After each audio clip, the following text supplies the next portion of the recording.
Hey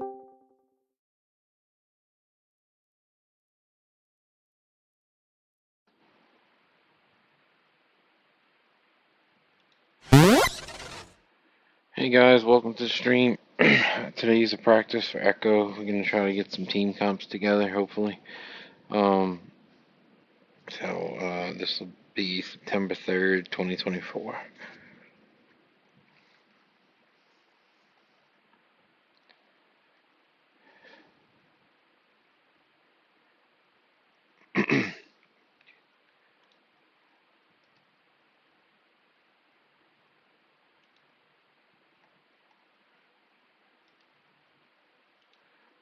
Let's see.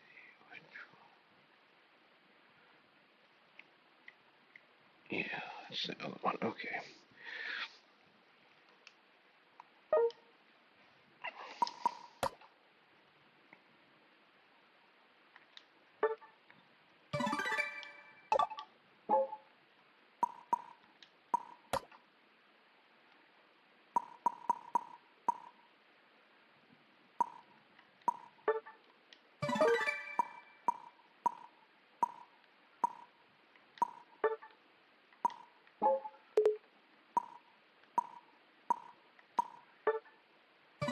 Hey Des, welcome in.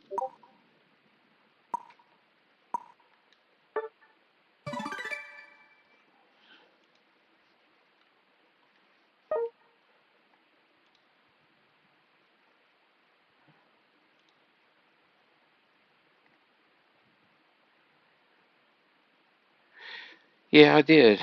I did. I figured how to make the source come up without me seeing it, like you guys see it. So now I can play full screen. How's work? Oh, my mom. Oh, cool. Yeah, she told me she was gonna call you. I wasn't sure. I had told her like she had just caught me when I was going back home. So,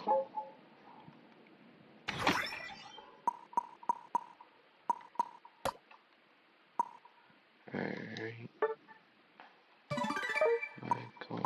Cool.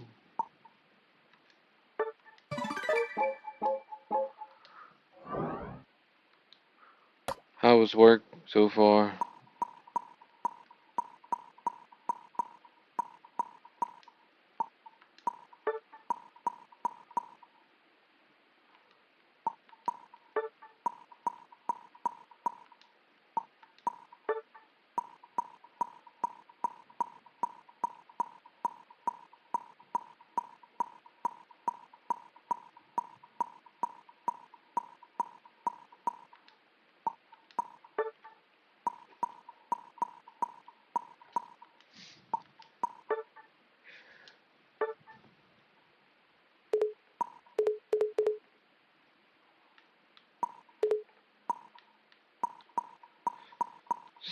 So we're gonna try and get into the Ray Cup again this season. It starts on the 31st to 29th. Okay, so it's gonna be the ninth. Oh wait, no, it's gonna be the 29th this month. So it'll be the end of the month. I'm gonna probably get the guys to jump into that one.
Sorry, buddy, I can't play right now. I mean, I could.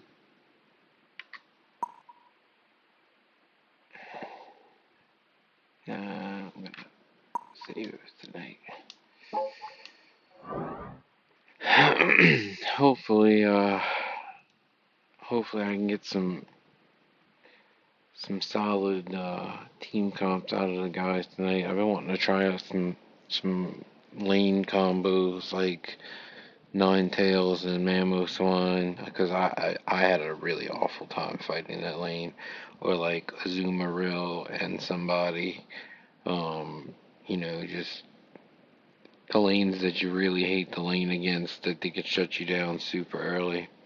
You know, um, that's what I was kind of looking at, something to do with the lane comps themselves, and how that would, you know, how that would actually work out or not. So I guess um, I guess I'll be figuring that out tonight, some part of tonight at least. Um, let's see. So back to source and want a window. Yeah, there we go. Okay.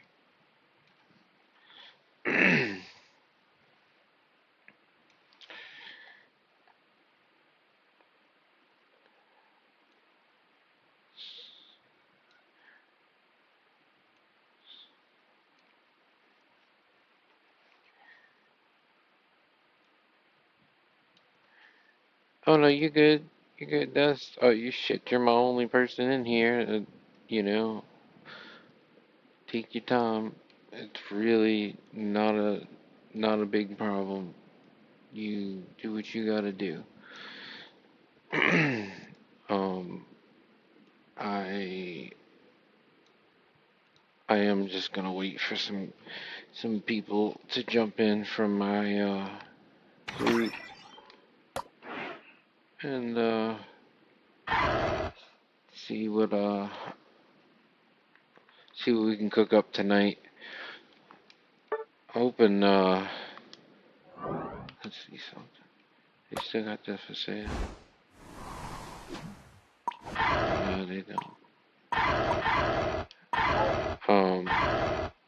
But I'm hoping I can cook up something good lane wise tonight. I really want to get some concrete like comps that we can aim for, and look at what counters it and whatnot.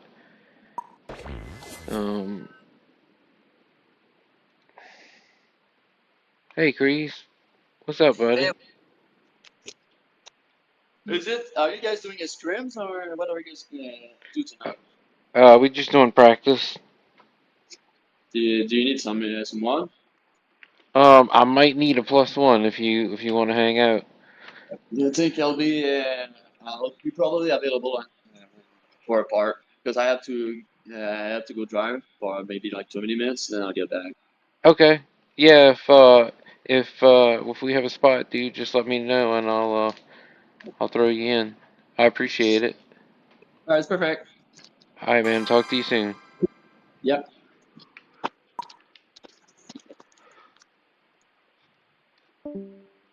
So I have been trying to get my practice back with all arounders, and it's been a hot minute. So okay, so I want to go versus let's say another all arounder who's got a good start. Um, um, Man, there's so many good all arounders. It's such a it's such a stacked category.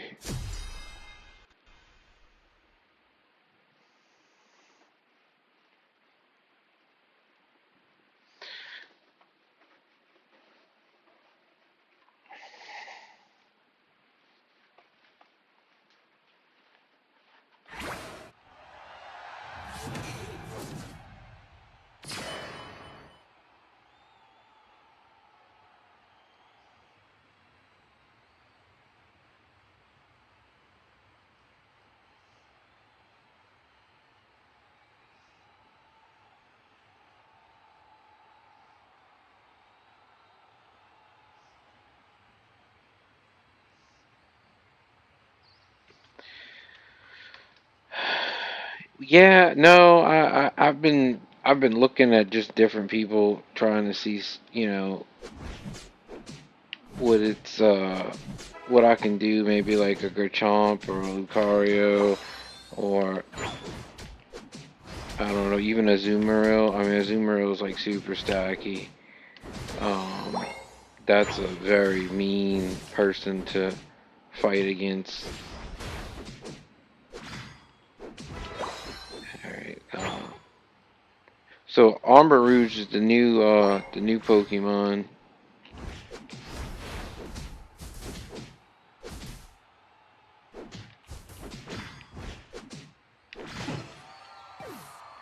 Um, and he's supposed to have a lot of attack power. I think is what his gimmick is. I don't even know if I have stacks on or not on him. Oh yeah, I do. Okay.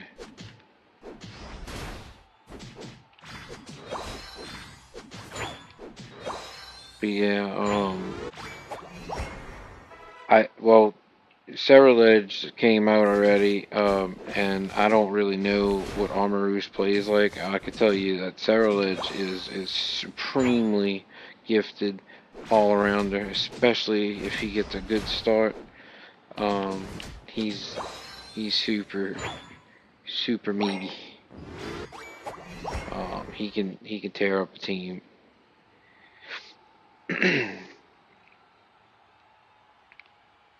Definitely can tear it up.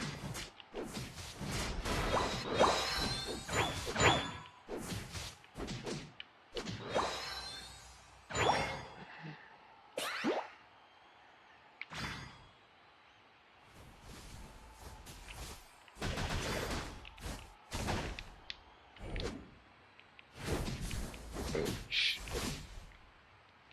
Yeah, he hits hard. Shit. He he's super OP right now. Especially with stacks, but he's super OP right now.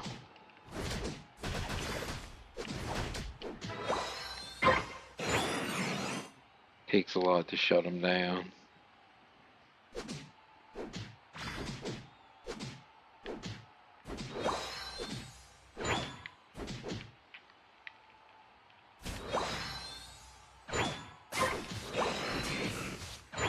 They must have buffed these guys. They doing stuff that, yeah, they definitely buffed the. Hey Reaper, what's up, man? Making it, buddy. Oh man, gonna need some surgeries, but nothing I can't handle. How you been making out, man? Things been going well? You still seeing the lady friend?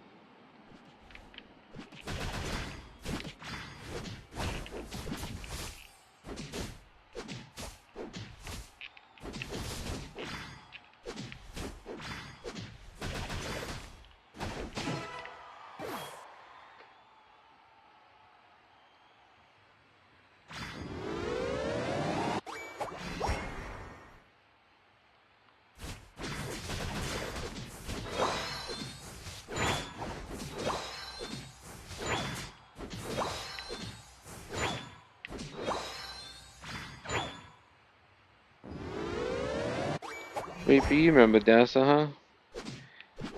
She's changed her names a few times, but that's Care Bear Chaos.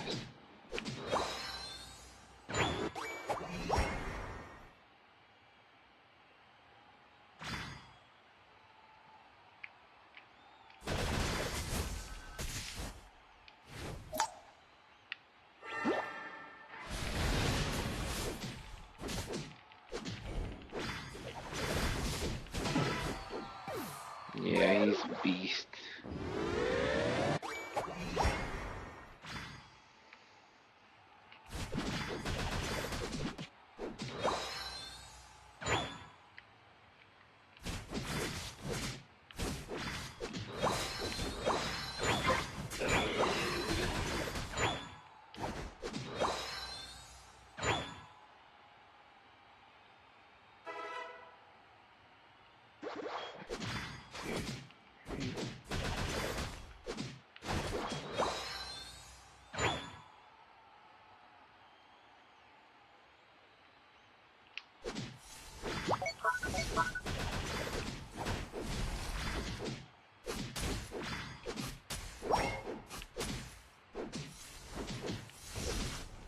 Maybe I ought to put some attack speed on him.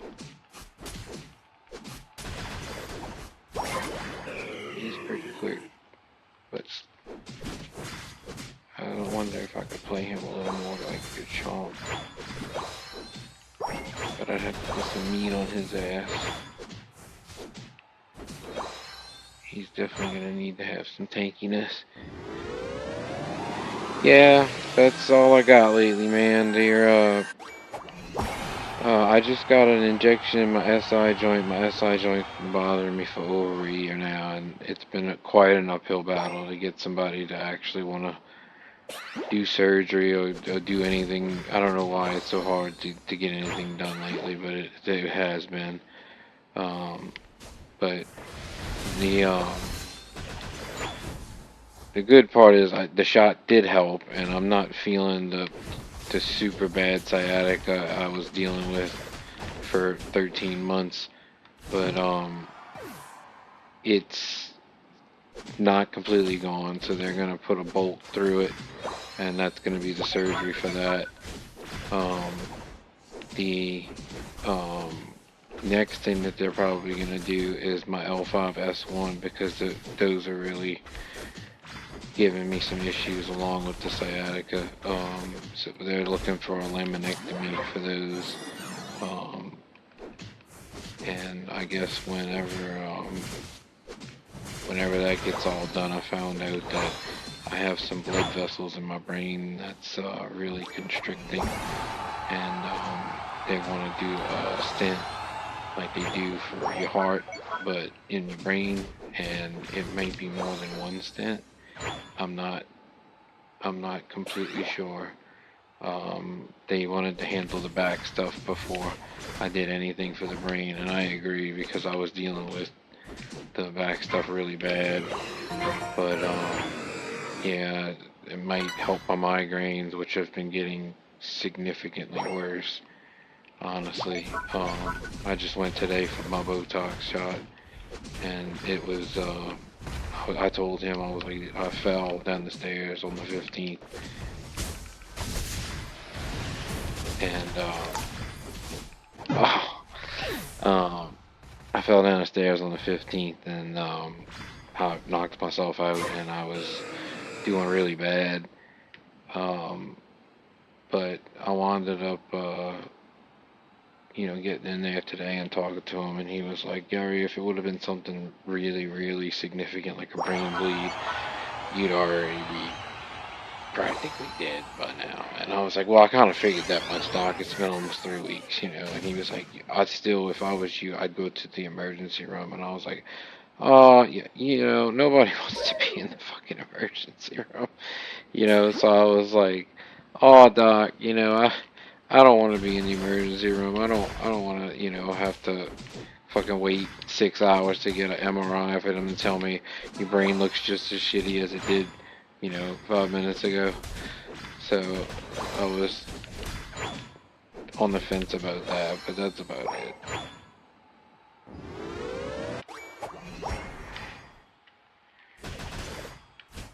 But yeah, that's how things have been looking lately. Been been just trying to make it, buddy. I know you know what that is. How's work been treating you, dude? I know you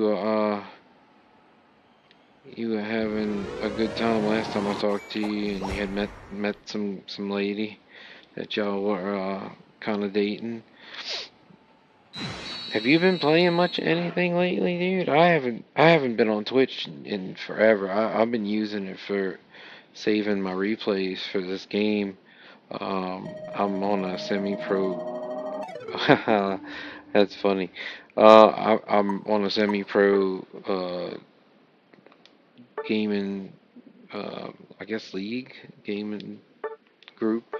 There's 3 teams, and I'm one of the 3 teams that they put on. Is me.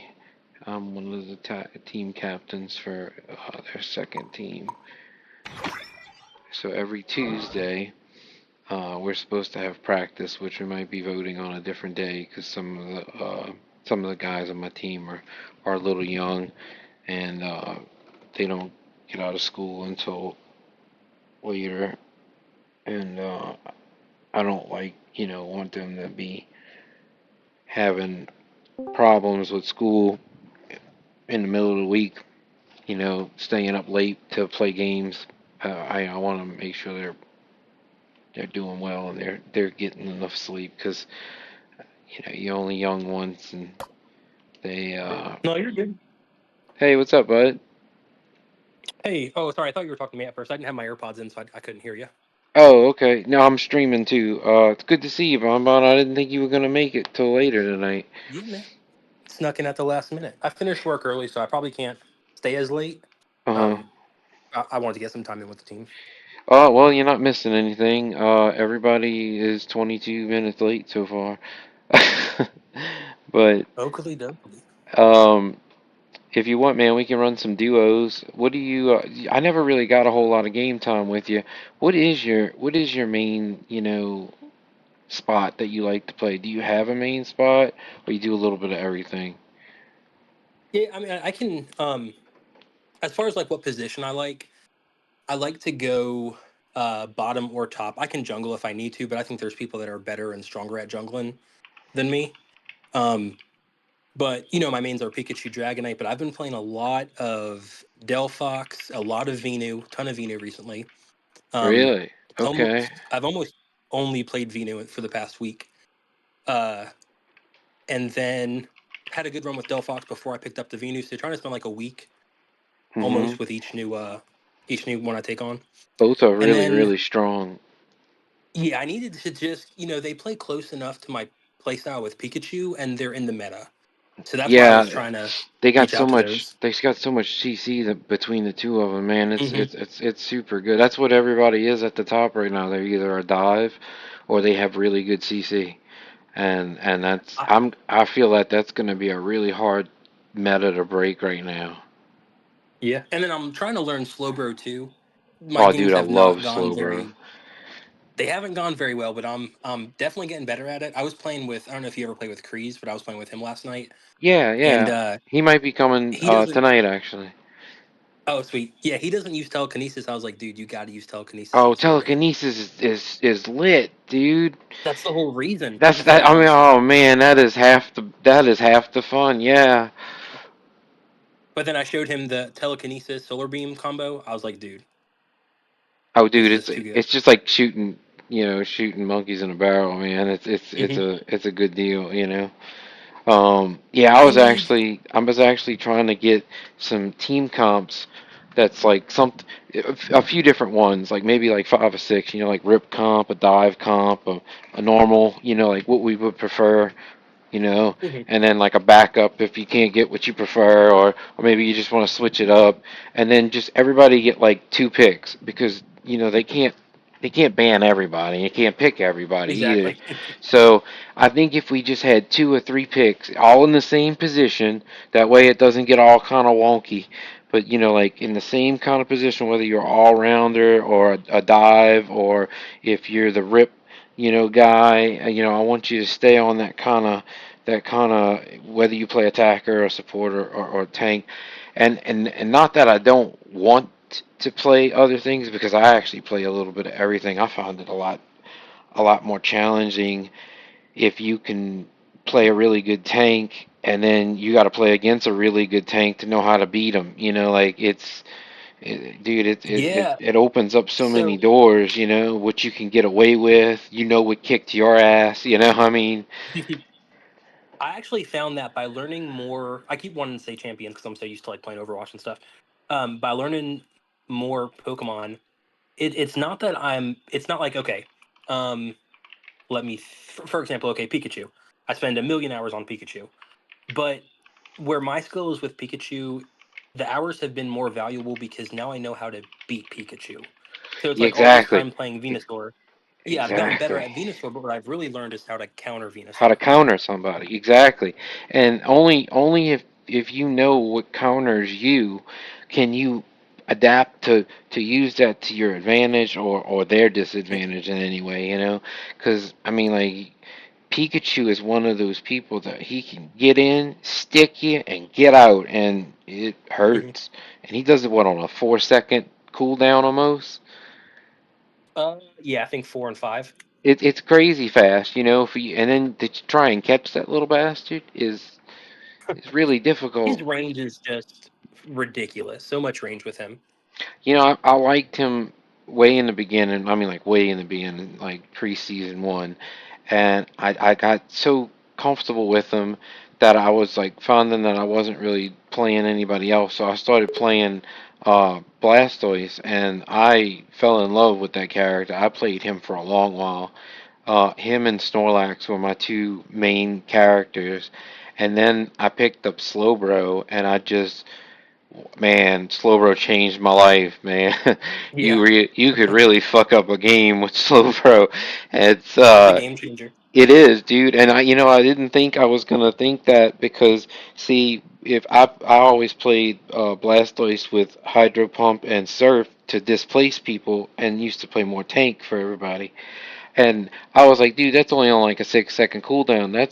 That's pretty quick, to displace 4, 5 Hmm. people sometimes, on a double basis at that. And I was like, that's a pretty hard ace to beat. And I don't know, Slowbro he just wraps it up so nice. He's got great CC. He's got mobility with Surf, and he's tanky as shit. I He's think just telekinesis is like everything to me. Oh, telekinesis Just is him having amazing. that. Yeah. It changes the game because I mean like the whole 2 seconds. See, if it would be like more like I don't know, like Mimiku's ult where other people couldn't hit you when you were Hmm. holding them and stuff, it wouldn't be so bad. But the fact that you can beat that ass while he's in the air is just it's awesome. So who usually goes like who's our typical jungler? Who's our typical top? Who's our typical bot? Or do we not really have that yet? For the most part, we kind of do. I'm usually the top tank, uh, or the bottom tank. It depends on who's leaning. I usually go with either Mamoswine, Slowbro, or Blastoise. I'm gonna try to put Snorlax back into that, just because he's got a good displacement for people, and I want to see how it lines up with this meta. So typically, I've been playing tank. Um, MG is usually playing some kind of ranged attacker, uh, and then we have usually EXO as our jungler when he plays Cinderace, Greninja, and Cerulege when he can grab them. Hmm. And then we have He's a nasty Magikarp, Sarah Ledge. huh? I was saying he's a nasty Sarah Ledge when he gets his hands on Sarah Ledge. Yeah, yeah, he's super good with Cerulege. Super good. Um, we got Magikarp. He plays Trevenant and Slowbro a lot. I know he plays some other things, but with us, he's been playing practically just Trevenant and Slowbro. He's a really nasty tree, and he's a really nasty Slowbro as well. And I think I'm a pretty good Slowbro, and I think he'd give me a hell of a time. Like he's good, he's super good. Um, and so that's basically how we've been running. So it's been it's usually me and Master together in one lane, whether it be top or bottom. Carp and whoever is going to be Me. our fifth now, which would be you, are probably going to be either top or bottom lane, opposite of me and MG. And EXO, he really likes to jungle, so we usually leave him, free to what he wants to do. The only thing Yeah. I want to do with EXO is I want to do kind of like actually what you just did. You picked up some metamons that are attackers just because you wanted to see how it worked, and now you know a little bit more about what the hype's about. Maybe we can Hmm. incorporate some people like Delphox or Ninetales or somebody with some hard CC that's an attacker. So not only do you have peel for yourself, but you have CC for the rest of the team. And then if we do play double defender, which we do a lot actually, you'll have another tank peeling for you. You're gonna be really hard to kill, Hmm. you know. It's just like trying to catch Pikachu. All of those people have natural CC, so it's like getting to them is really a hard dive for most Yeah. people, most characters.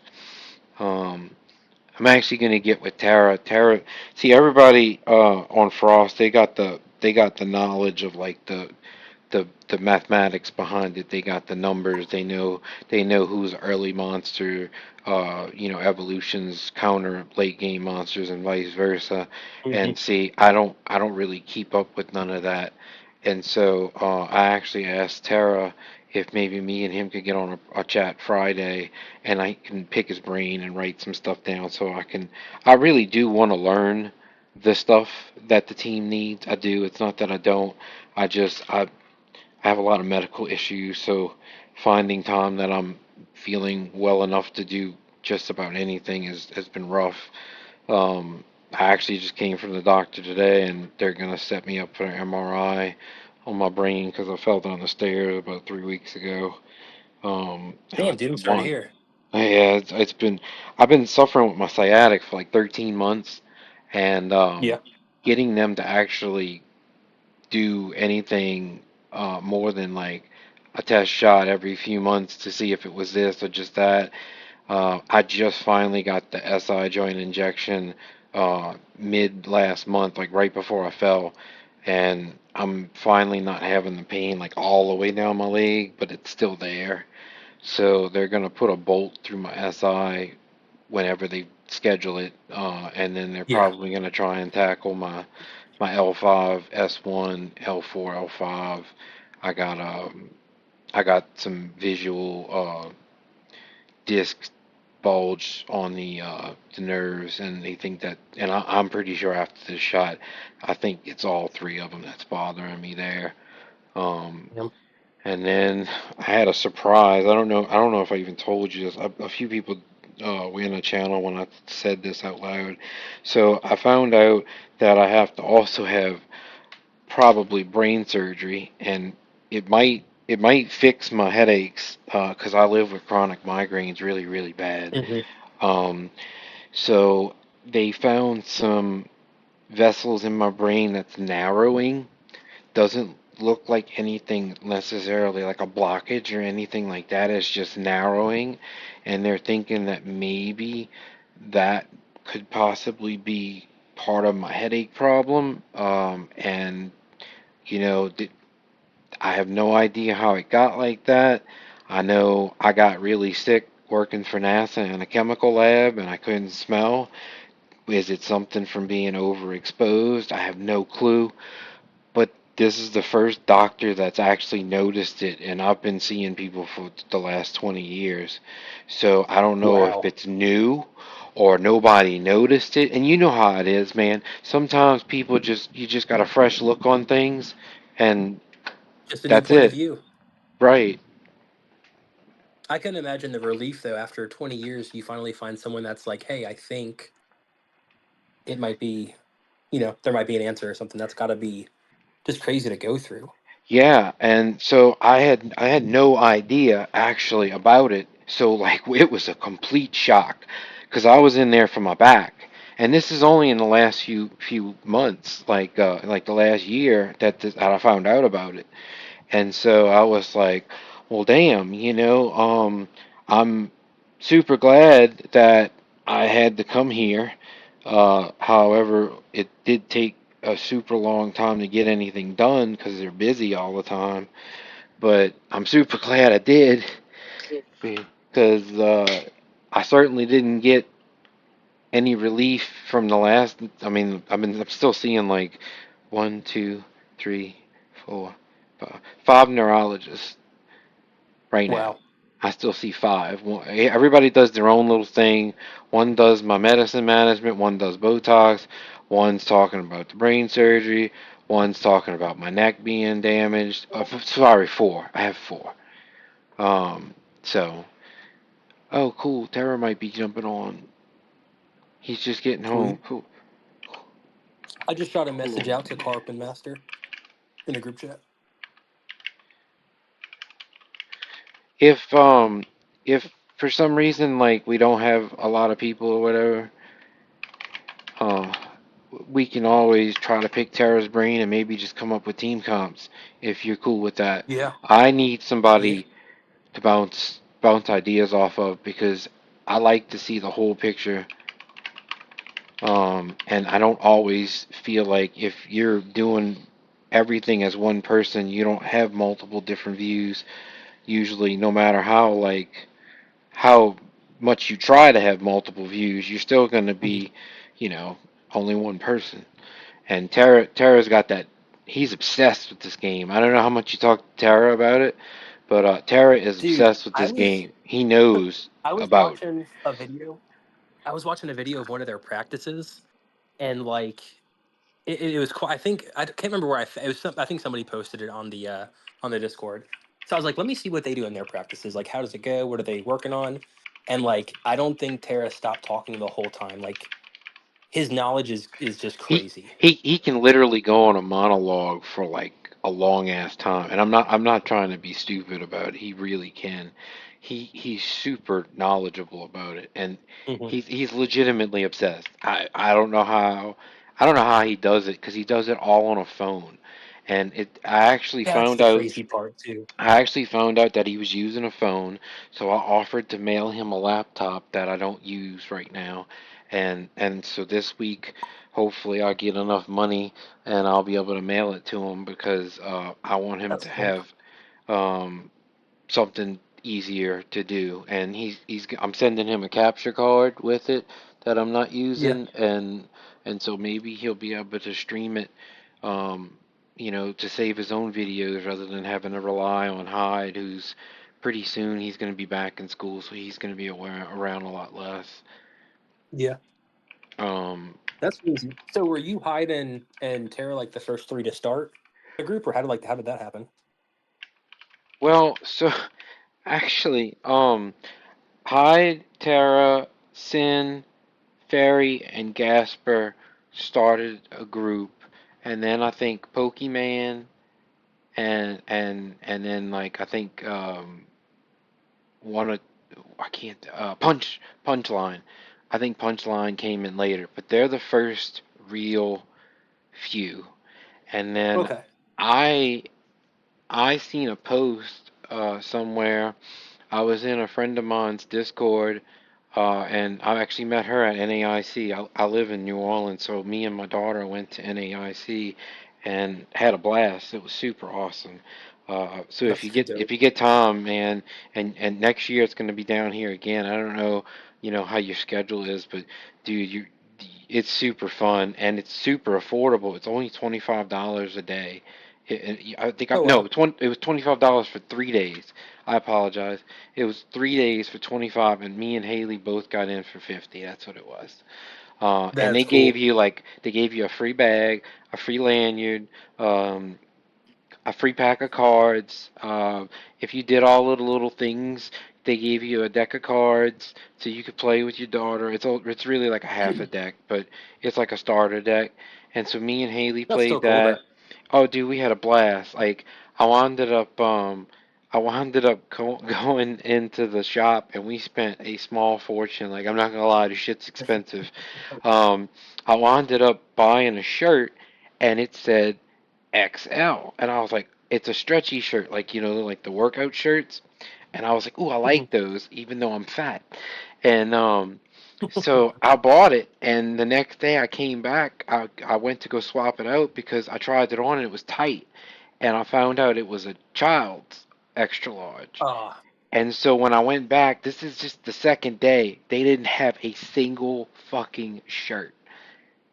I was wow. They like, sold out. yep. I was like, well, I guess I'm saving it to lose weight because I've been wanting to lose a few pounds. It's the goal Uh, shirt now. yeah, dude, I had my girlfriend laughing though. I was like, I can't believe like I held it up and was like, yeah, that's gonna fit, and it does technically fit. I just would like it to have been a little looser. Hmm. It's definitely looks like a muscle shirt, and I wasn't trying to make it look like a muscle shirt. But yeah, dude, I'm hoping I lose some weight because I used to fight. I fought for a long time. I was an MMA fighter for like a decade, and my last fights were in 2009, so I haven't fought in a while. And I used to fight at 125, but I'd cut from like 152. So I'd cut down to 126 because they give you a pound of grace. And Yeah. so I was like nothing but water cutting weight because I just didn't have any more. So fast forward, I before I got sick when I worked for NASA, I was 180 pounds and I looked good. I looked really good, and it wasn't because I worked out. It was because when I did all of these things to sample for NASA, almost everything was built out of stainless steel. It was the stuff that was easiest to keep clean a very small level, like Yeah. 100 microns and less. Like it's like a quarter of a fraction of a piece of dust. Like it's crazy. So, but everything was like made out of stainless steel, so it was all heavy as shit. And so like I'd be holding this shit up like calisthenic style and like flowing fluid through it and catching the fluid so I can run samples and make sure it was clean and shit. And so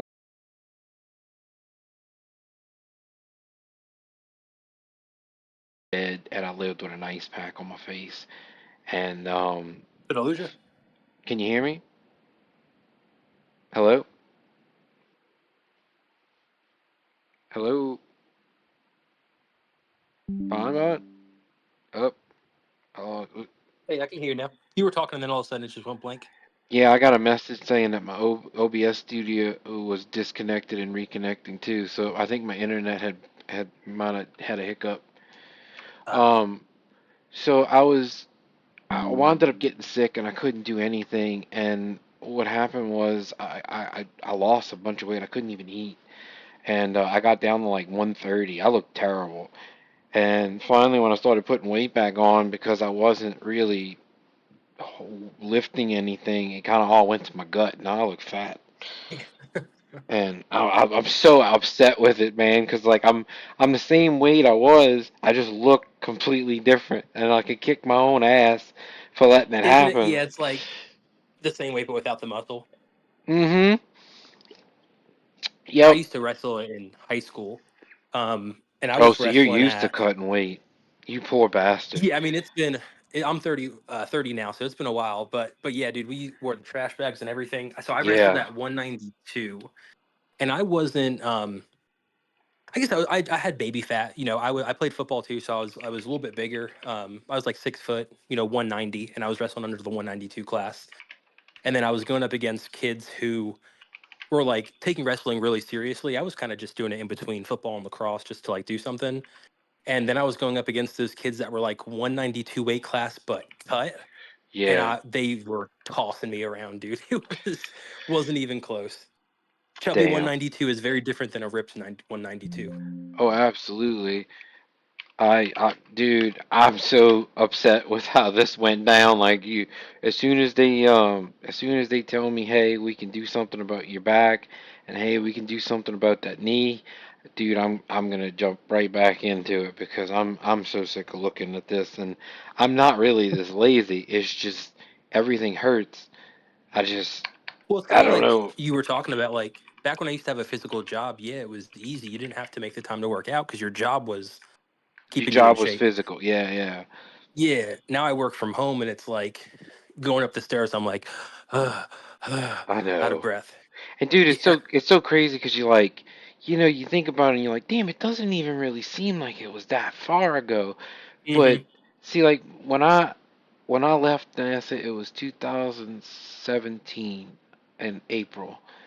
So I looked good until 2017, and Yeah. then lost it. Like and don't get me wrong, I actually started losing my hair. I just wasn't able to eat, so like I guess my vitamins and shit just got all out of whack, and I wound up getting thin up top. And I used to have a full head of hair. In fact, I used to shave my head because I had so much hair that it helped me cut weight.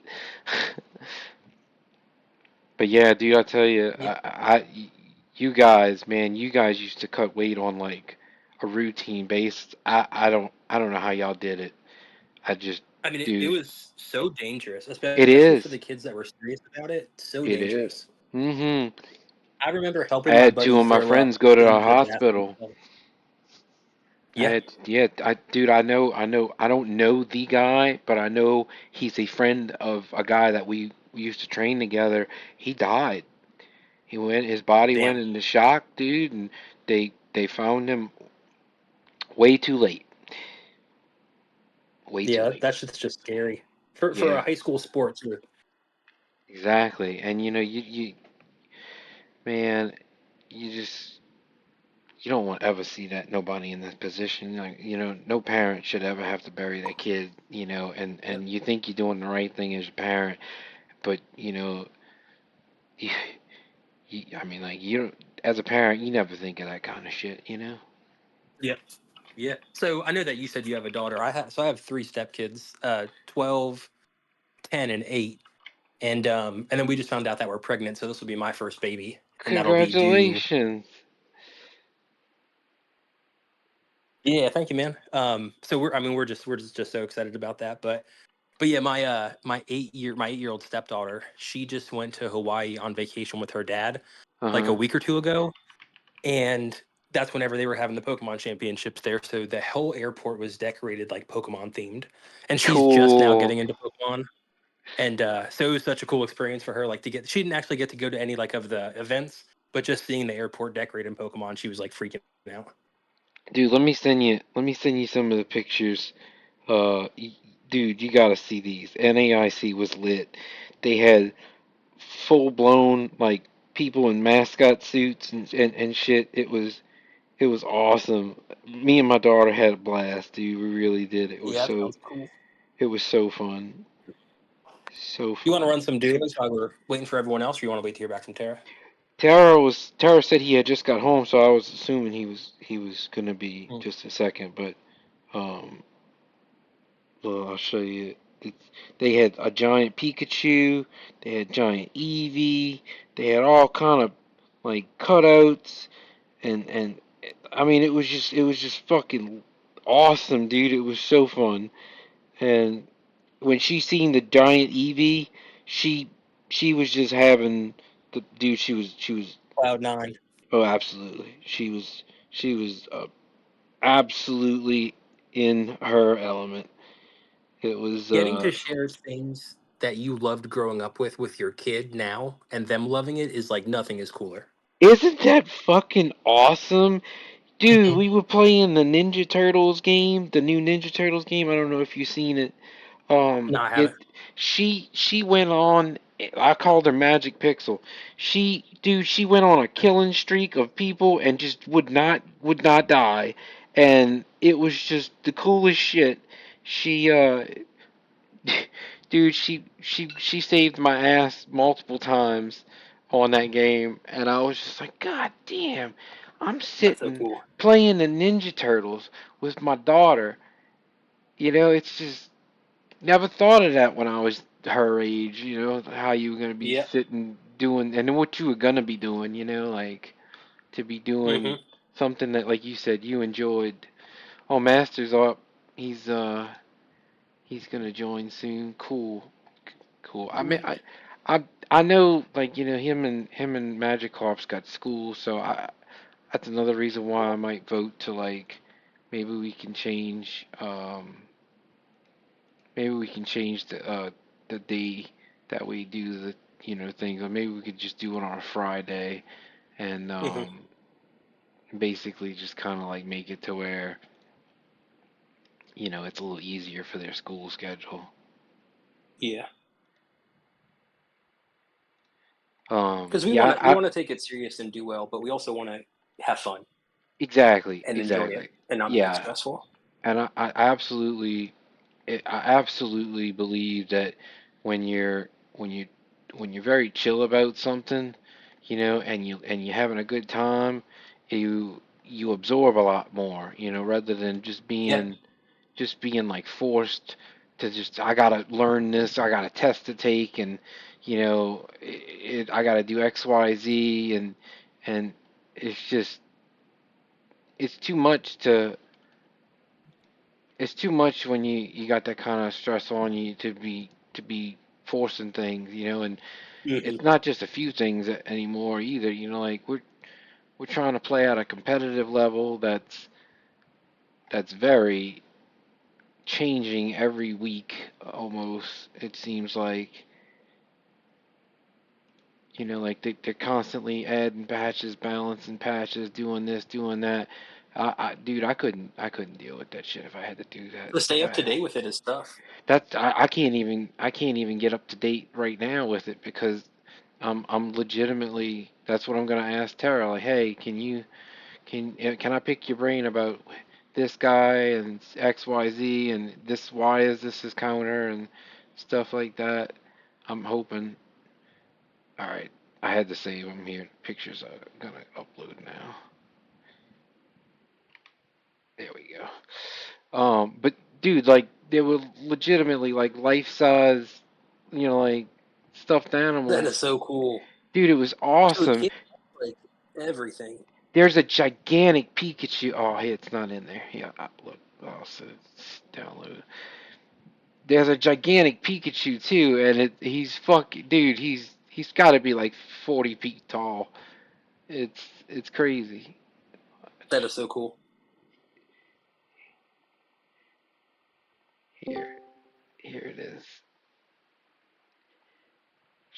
She, she ran up to this Pikachu and she was like, "Oh my God, he's huge!" And I was like, "That's true. He is definitely huge."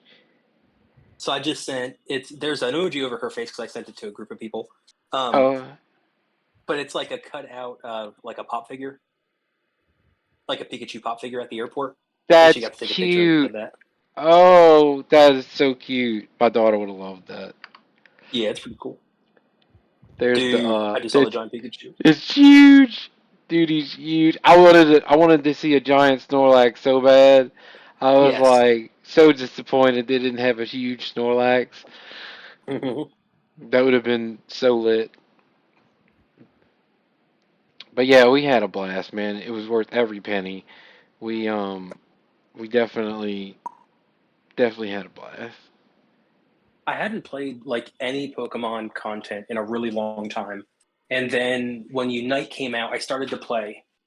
And I was like, fuck, I was like, this used to be like my world. Like, I really miss it. And then I watched, there was a dude on YouTube that did it like he watched every Pokemon show there was and then did like a recap on it. And it's like 12 hours long.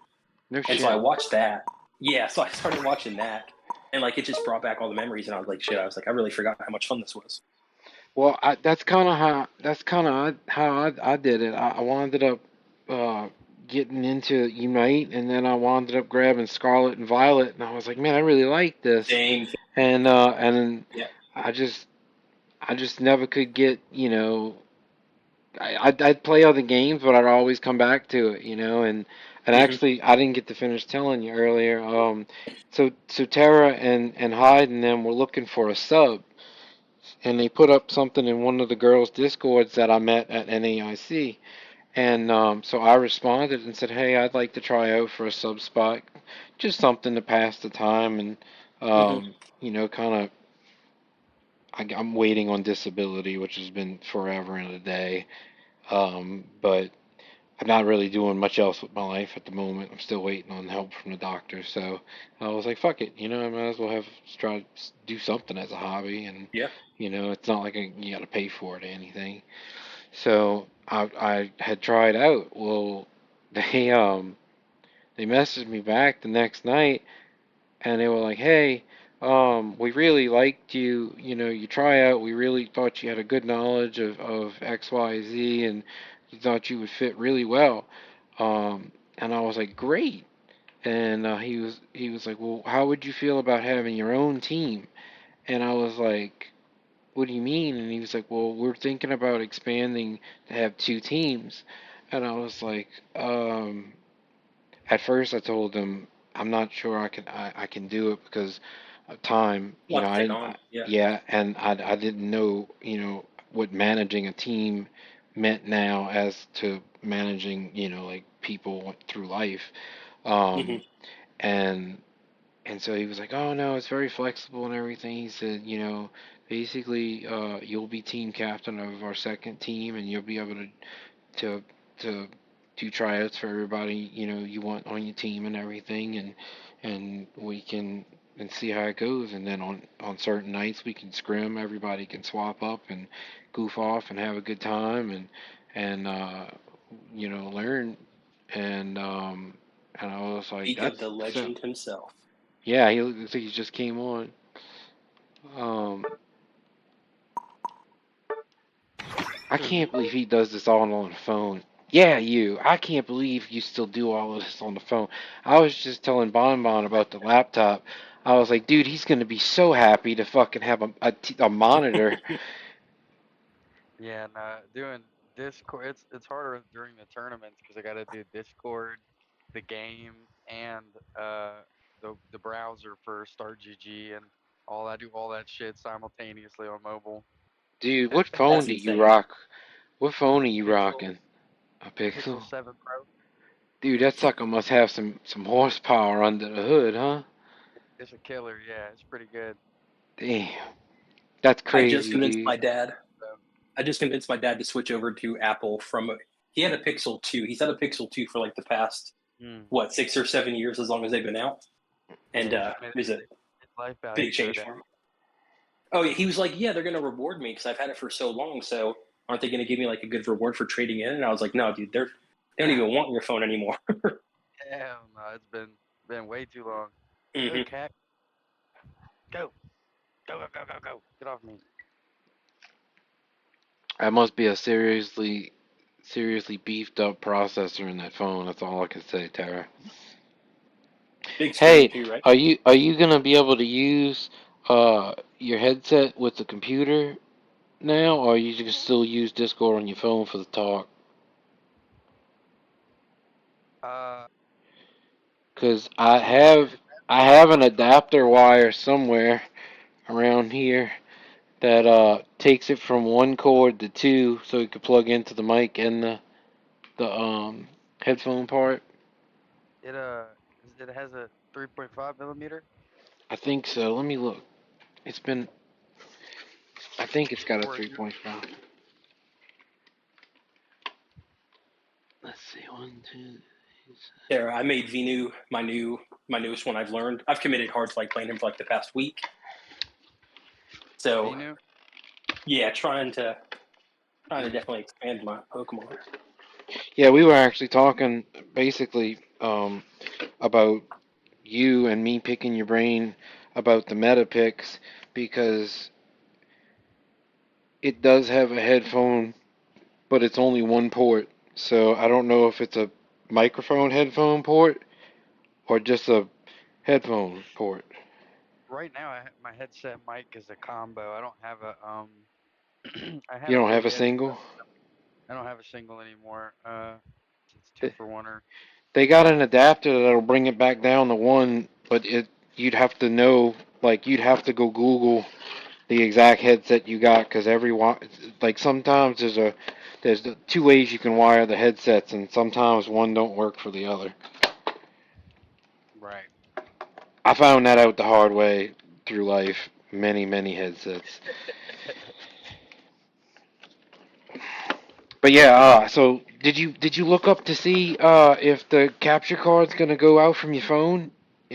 Yeah, it will. It will Do actually. you need the cable? Because I have one. It's a USB-C to HDMI.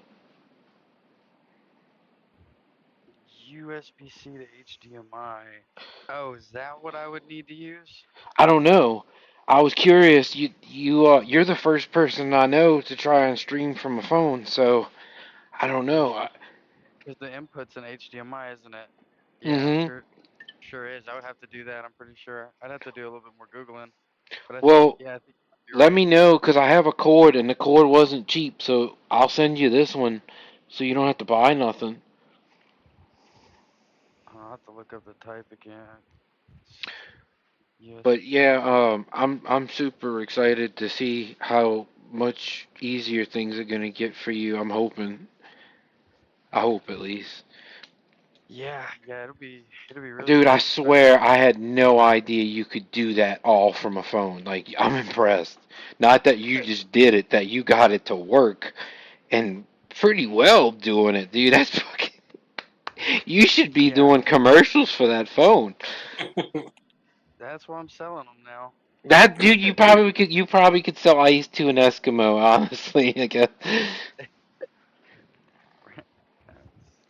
That's charging. I'll have to do a little bit of research after this. Okay. Well, you want to rock some threes with us? Cause I'm not really sure who's coming and who's not at this point. So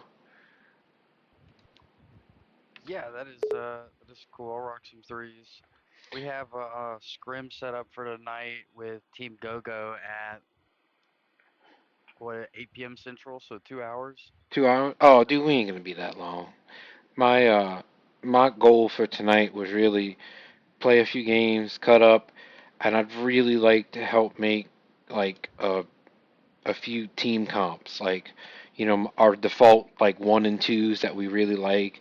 Then if we got like a rip comp, a dive comp, CC, just plain old CC comp, shit like that. Just so when like we're looking at teams and they're like, oh well, they double defender this and that. Maybe we can look at something that says, hey, when we get into this game, let's try and run this lane, and this lane, and see if we can make that work. Like a nine tails mammoth swine lane, like shit like that. Right. Shit that's real hard to fight against, like really dictate the game.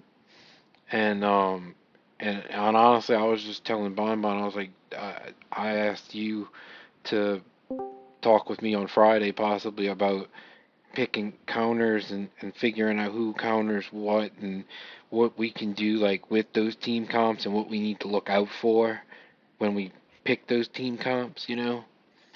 That Yeah, that's my hope at least. I can get Ferry on right now to be our fifth, and hopefully we'll get some drafts, and I can just show you kind of like what my thought process is when I'm going into the drafts and like what I think counters based off what we're seeing. I have like a list, but as to like what counters what, it's more like what's up, Master? It's more like archetype based. So I mean, there's a lot of different options you can use for certain comps as you see them.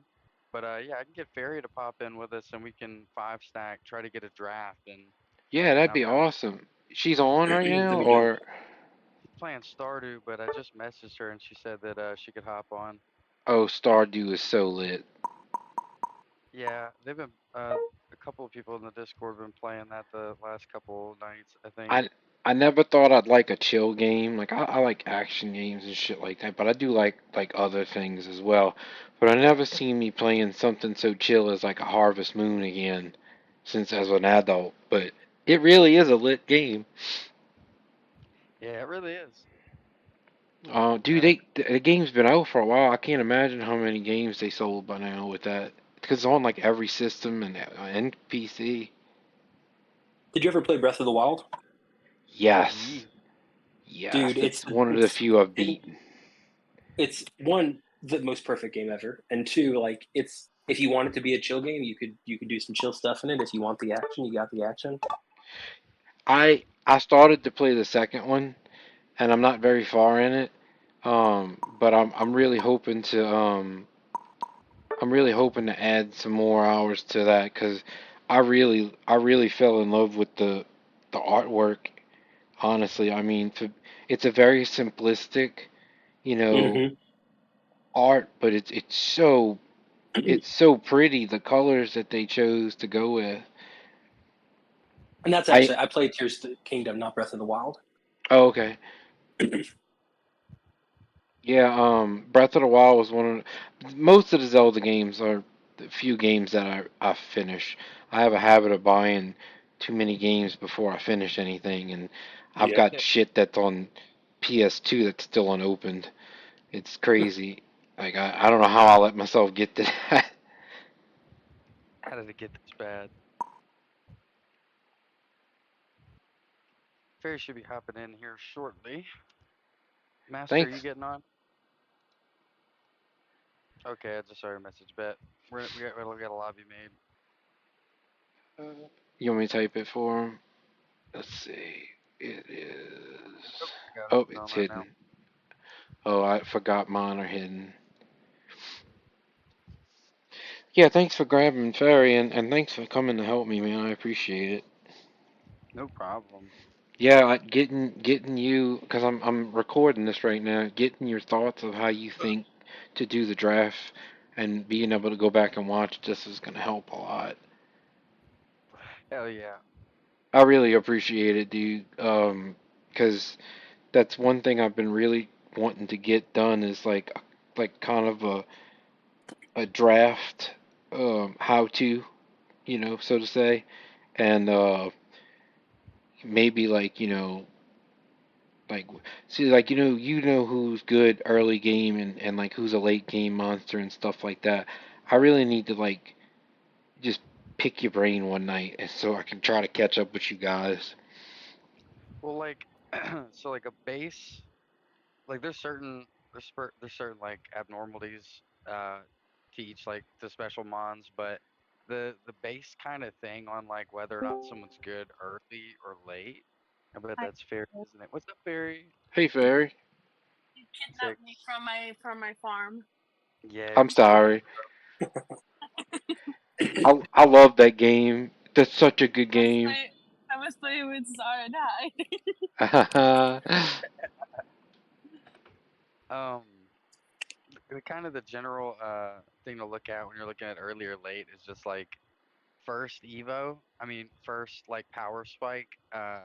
For EVs, there's level 4.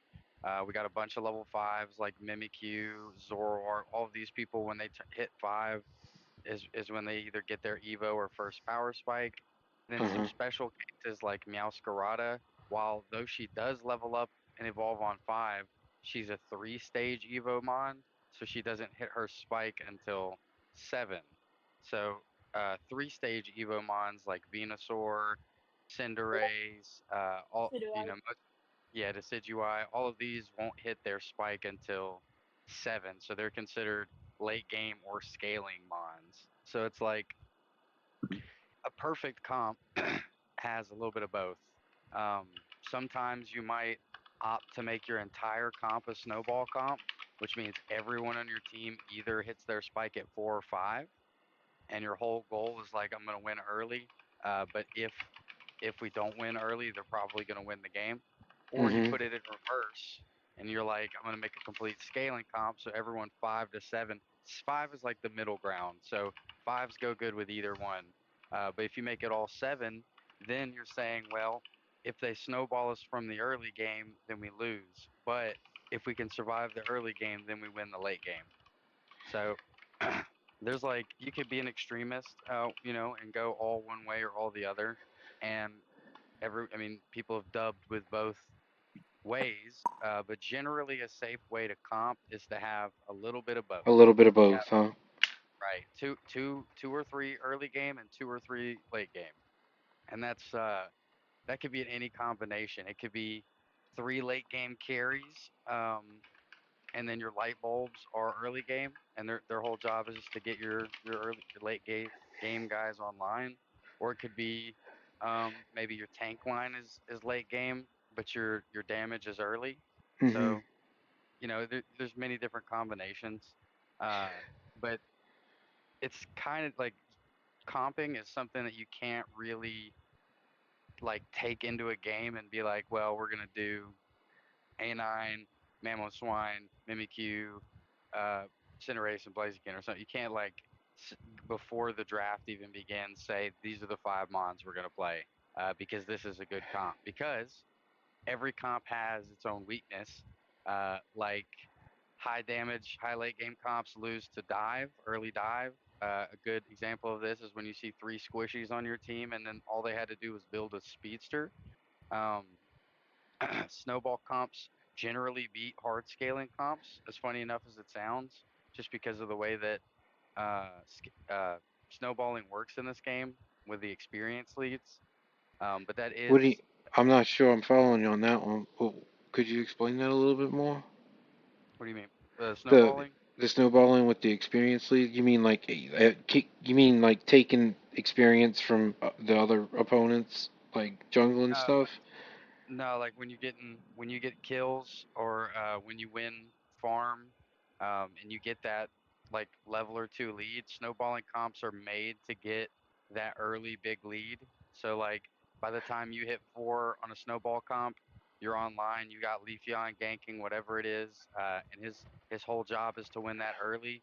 Snowballing is when you achieve that, and then you guys are like level 11 by the time they're nine. So it doesn't matter Oh, that they better than you because because two or three levels it's not gonna matter right now because you got levels on them. or I later. Yeah, gotcha. because that means by the time Ray happens, they're 15, you're 13. So you still scale better, but those last two levels mean a lot. Mean a lot, So yeah.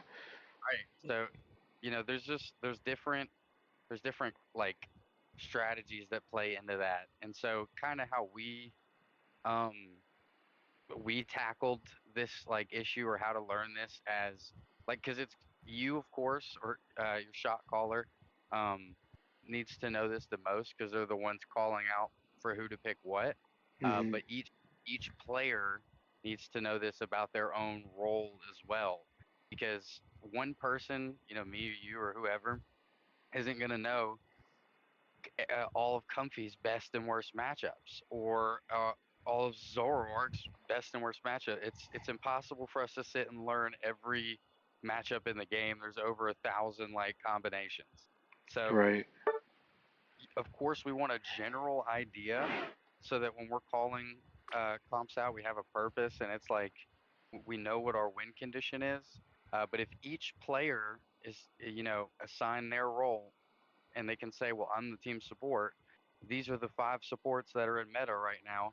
Let me learn these matchups so I know when do I need to pick Blissey, when do I need to pick Comfy, or if you're the tank, when is Umbreon good, or when should I go Mamo? When do I prioritize early or CC? If each player learns this about their own roles, then by the time you make it into the field and your shot caller goes, hey, MG pick Inteleon, he's like, uh, they have a they have a Zoroark, he can get to me. So what if I pick maybe like Sylveon, anti dive? Anti Okay, dive. right, exactly. So okay, then you're like, all right, that makes sense. Let's go.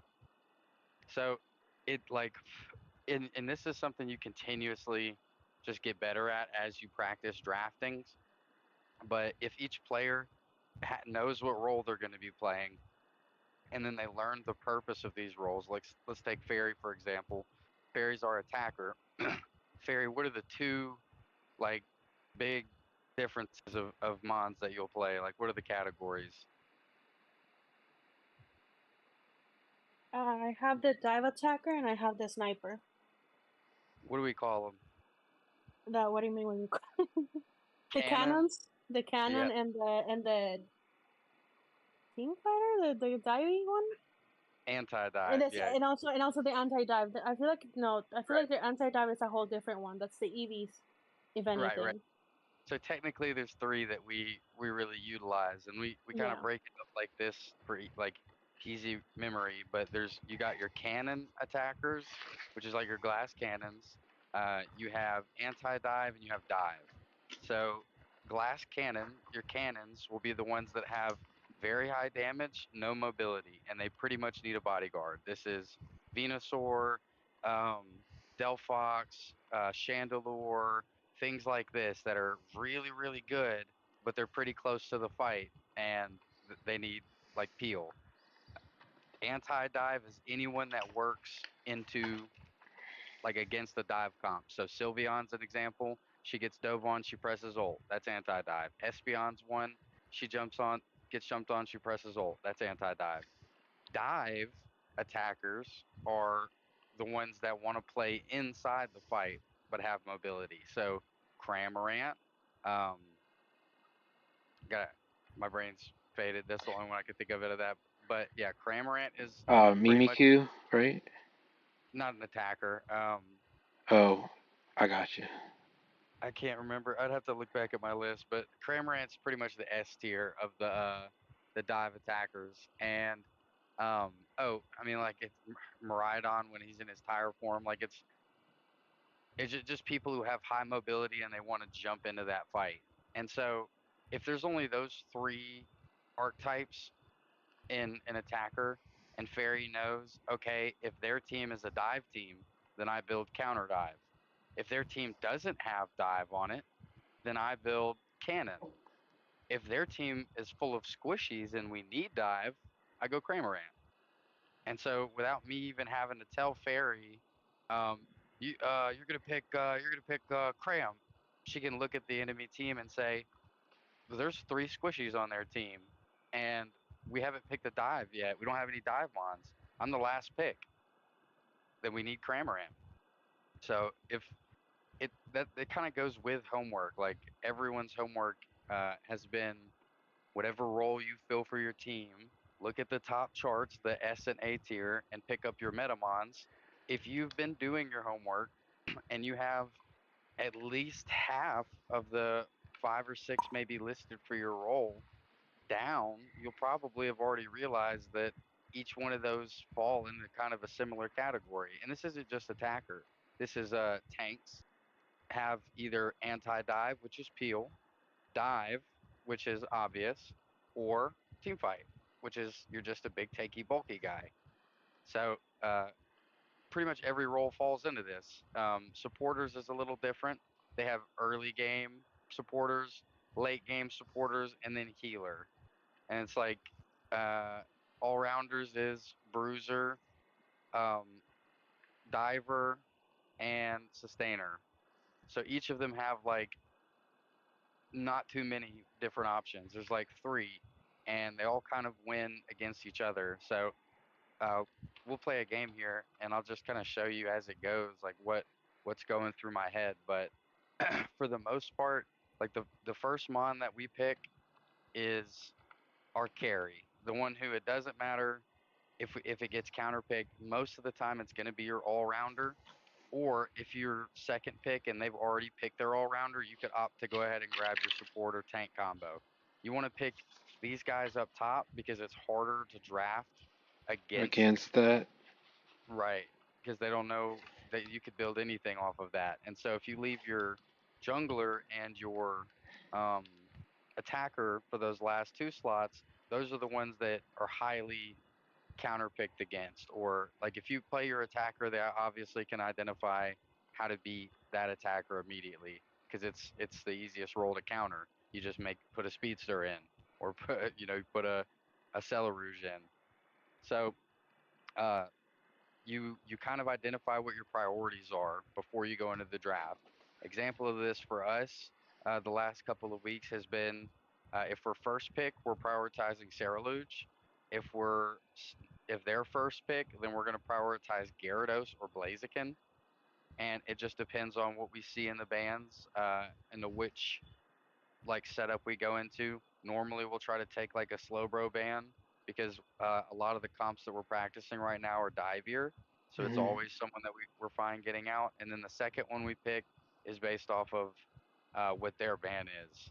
So like if they're banning some of the big three like Gyarados, Blaziken, Charizard, or Ceraluge, then we look at who's left, how many bans are left, and if we ban this out, do we give them anything for free? And then from there, every pick we make is on the spot.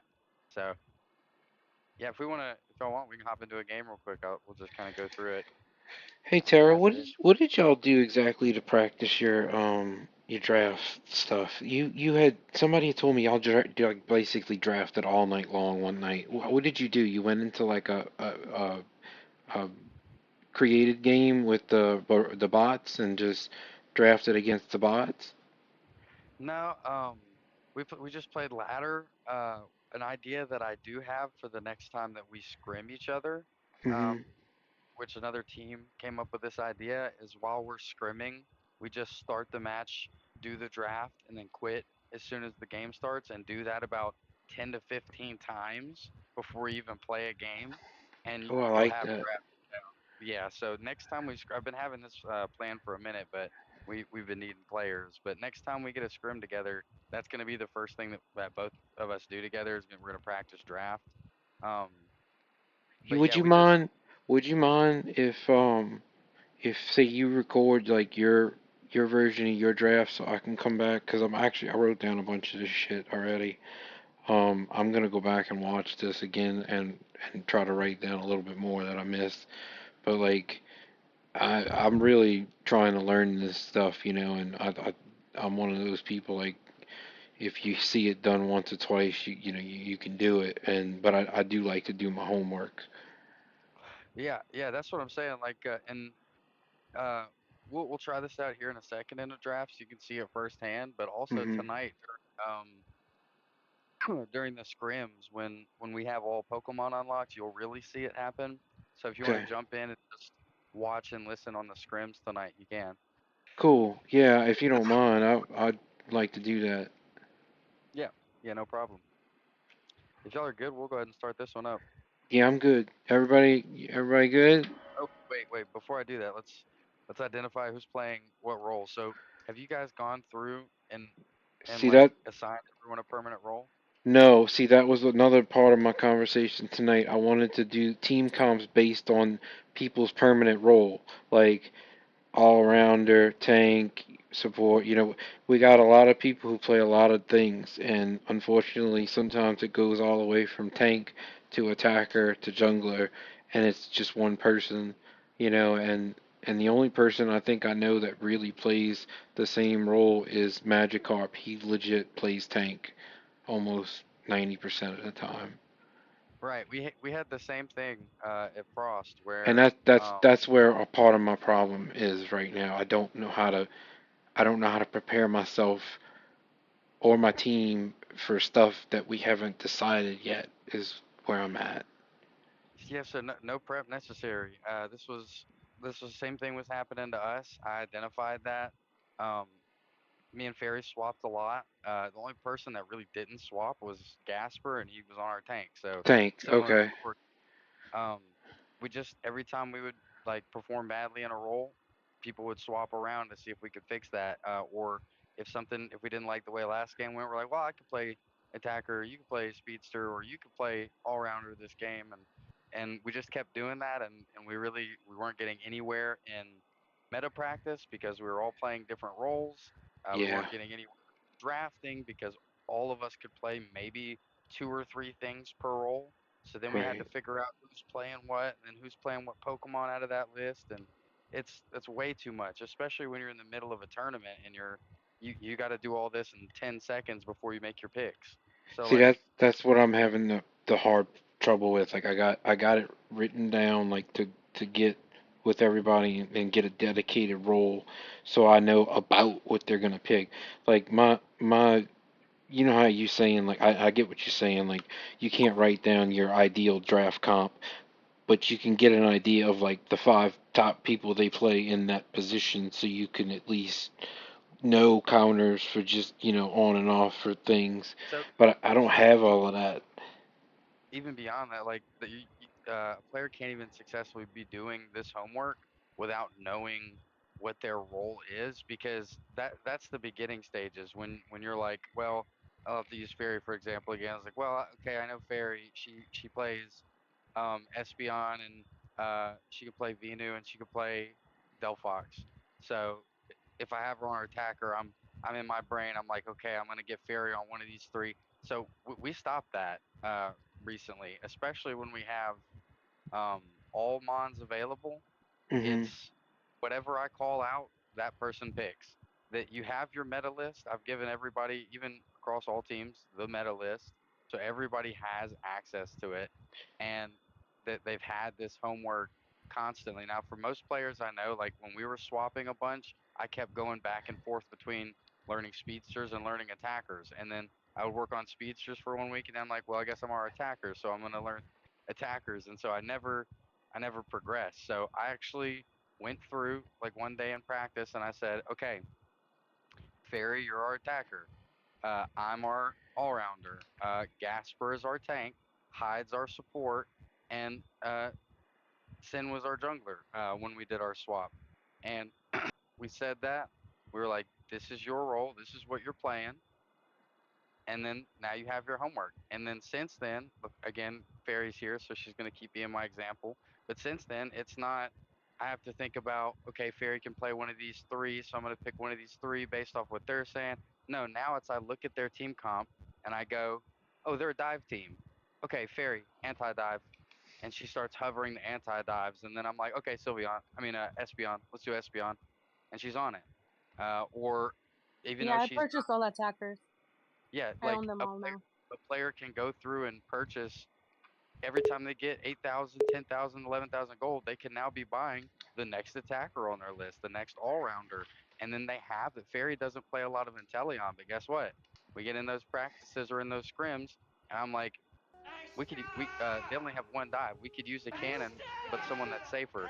Fairy, get on Inteleon, and she picks Inteleon.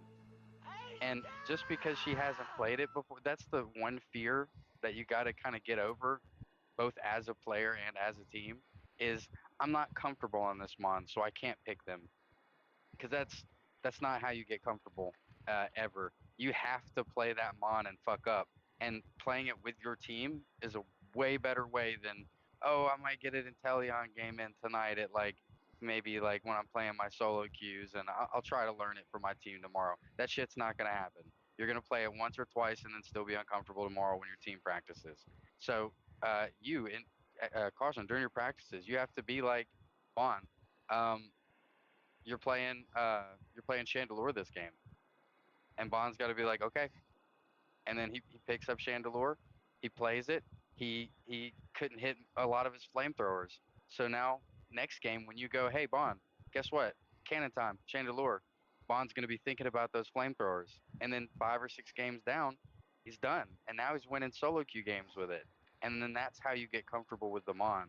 So step one is saying you're this role, you're this role, you're this role, so everyone knows what they need to be buying and learning. Everyone's own practice from that point is I'm going to play only this role, even in solo queue, even if my team doesn't need it.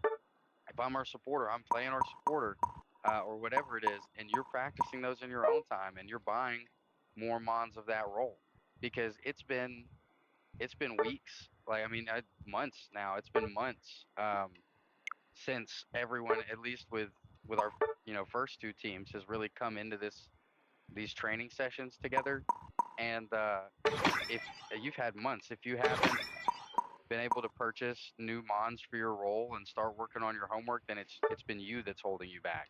So it's not your team. And again, I do checkups on this constantly, and there's no hard feelings in it. This is to better everyone as a player. But you can ask Fair, you can ask anyone from Frost. I'm constantly looking at who they're buying and how many coins they got and what they're doing next and making sure that it's meta.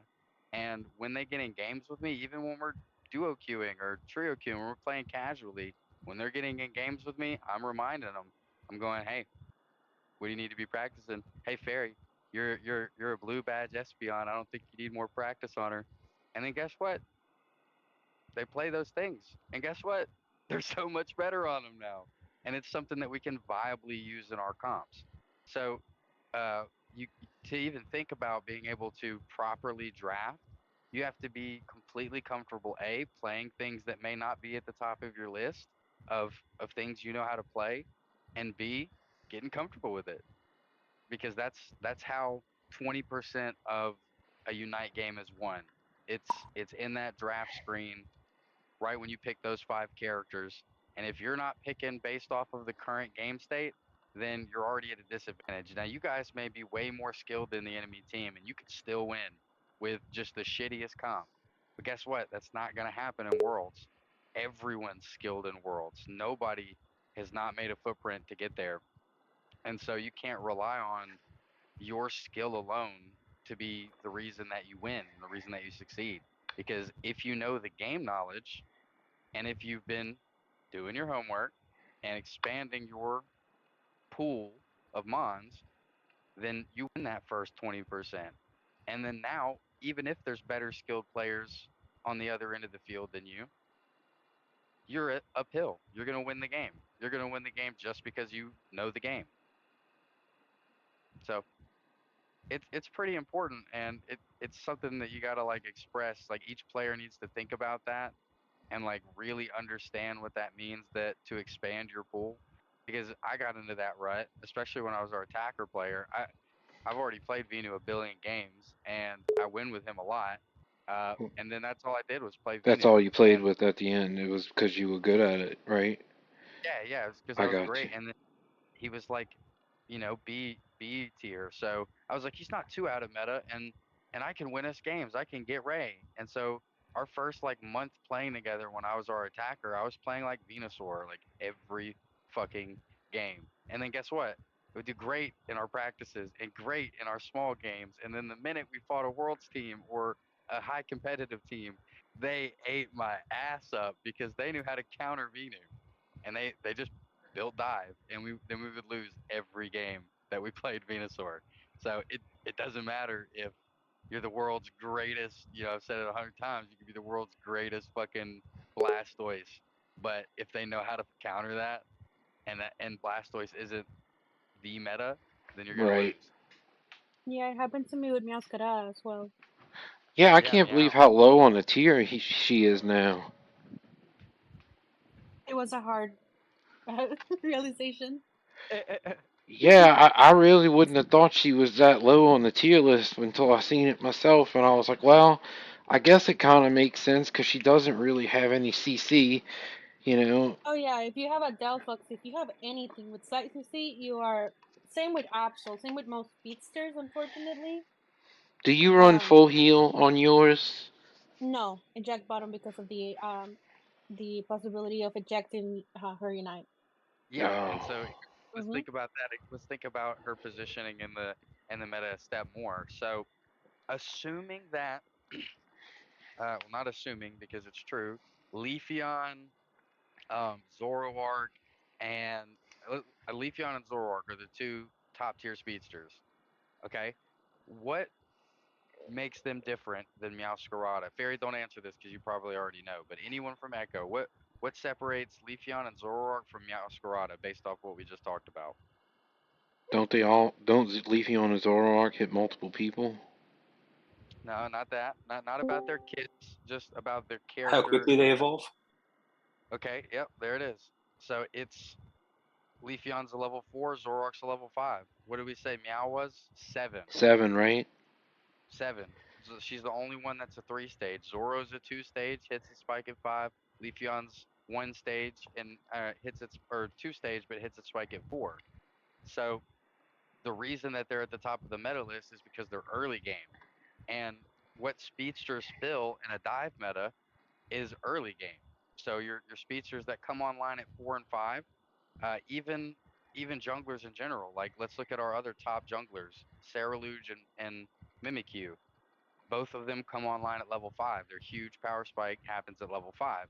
Mimi is sort of arguably a sevener, but she kind of slides Yeah, into that 5 just because of her early game damage. But yeah, all of these that yeah. we mentioned, Mimikyu doesn't earn her mobility until 7. right? She has no mobility. She's just high damage. But she Same hits like a kind truck, of right? right. Same with Meow. Like super high damage if she can get in and do those autos, but she doesn't have that huge gap close until 7. So No, the only time I ever really did good with her before that was level 3, just when we were fighting, like they were diving on goals and stuff, 'cause she hits hard. right. And so that's where you got to ask yourself. You're like, why am I running a speedster in the first place? If it's to snowball or get somebody online, then you need to be running the earliest, strongest speedster possible, which is Leafeon. And then if it's not Leafeon, it's Zoro at 5. And so those two would be your only options. If you're running a jungler for scaling, if you want your jungler to come online at 7, there's a lot more options for scaling lines that beat out things like Absolutely. Meowscarada. And it's like, I mean, you could throw a Blaziken in the jungle, and the Blaziken 7 and 8 is going to be much I would more like argue that even Dragonite is better than Meowscarada right now correct. in jungle. Yeah, I love right, because it Dragonite, but works he takes too too. long to get online. Right. Yeah, well, see, that's the thing. Dragonite was someone who is a little lower on the meta list, but was used a lot in Worlds because people knew how to build comps to support that. Dragonite comes online late, but has one of the best securals in the game with Hyper Beam, Yeah. has great ability, And his and has a ult is incredible. His yeah, ult's all, yeah. semi-global ult. So what would you have to build if you want to run Dragonite in your team? If he's a super great late game Something secure, early to get him online. right? Well, Speedster, so right? we'd throw him in the jungle, and then if we need, we throw him in the jungle to have the most XP, and if we want to get there with kills, we make a lane speedster. So Leafeon or something would go lane, since you have a late game scaling jungler, and then Dragonite would gank the lane Leafeon started in, and isn't that kind of just like having Dragonite in lane and Leafeon ganking it? You still get both of them the kill. You both get online, except Dragonite has all the access to the jungle because Leafeon doesn't need scaling. Leafeon, when he runs jungle, he's going to take half the jungle and gank early anyway. I got I you. mean, it doesn't have to be a speedster either. You could run, you would just make your attacker early. So Cramorant or uh, Espeon or Sylveon, someone who hits that early spike, and then you just have your late gamer attack that early game lane. So sometimes the gank's not always we have Charizard in the top and Dragonite in the jungle and Espeon on the bottom. You would think, Charizard wants the gank because he wants to come online, but you don't have a strong early ganker. You're running Dragonite jungle. So you have a semi okay level 5. So you actually want to go gank the lane that gets online earlier so that they get you a kill. And then when you hit level 8 now, because you just got a kill bot, you can just walk top and win at level 8 versus level 5. So depending on the comp that you're building and how you're building it, identifying the win condition or identifying like what is you're gonna have to reinvite me, my bad, it kicked me. But It's okay. identifying like what your game plan, because you can never dictate a game and say like, at 5 minutes we're gonna do this, in 6 minutes we're gonna do this, 7 minutes it's this. Uh, you can kind of go into a game and say this is our plan early, like what we do, like we're gonna do a 4-man this game, or this person's gonna go invade, or whatever. Up till about the first objective, you can kind of have a general idea. But past that point, you have no fucking clue. It depends on the state of the game. Have you been winning fights? Did you win bottom objective? Did you break a tower? Did they break a tower? So everything past that point is just game state that you can plan on. So the early game is the only thing that you can have a game plan going into, and that would look like, hey, we're running a scaling jungler. We were running a level 8 jungler. So let's put an early laner in that can do a lot of damage, Cramorant, and then Dragonite's going to gank Cramorant, or maybe we can 4-man bottom with our defender and make a huge gank on Cramorant and get our Dragonite online.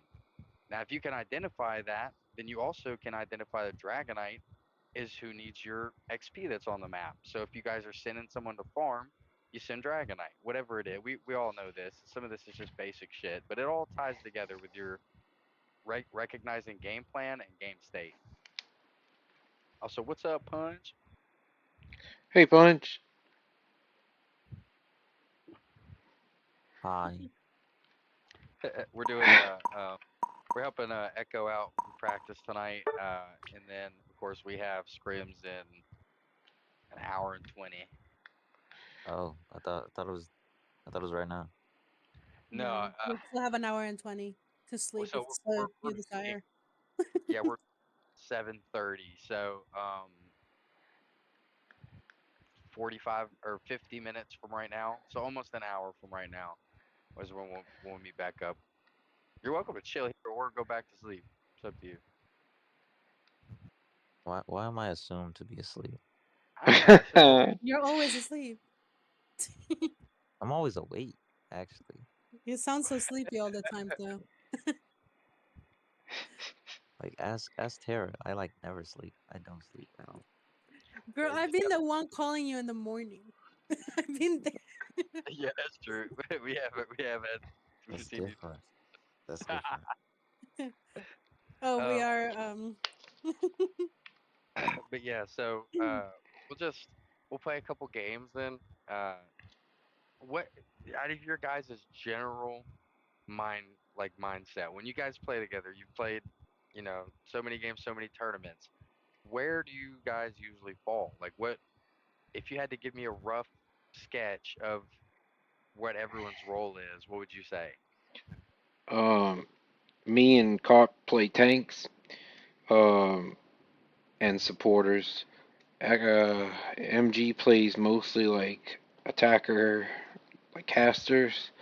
But he's been doing some swapping. Like yeah, he's been doing some swapping around lately. So he's been putting Seether on his list, and he's also been Gyarados, practicing. Blaziken, Yeah, he's also been doing Blaziken. Inteleon, Leafeon, Glaceon. Elion Leaf. So like I'm hearing, well, that's what I'm hearing is a lot of swapping around and a Yeah, lot of that's the problem. right. So That's Yeah. half of my so team. right now, give me a rough draft without using this or this. Say like I'm not saying you have to be right or what you're about to say is set in stone, but like it, give me a support, give me an attacker, give me an all rounder, give me a jungler, give me a tank. Like what's a rough draft if you had to be put on the spot? Um, I What is guess most like you and Carp, who's playing support nine X. times out of 10?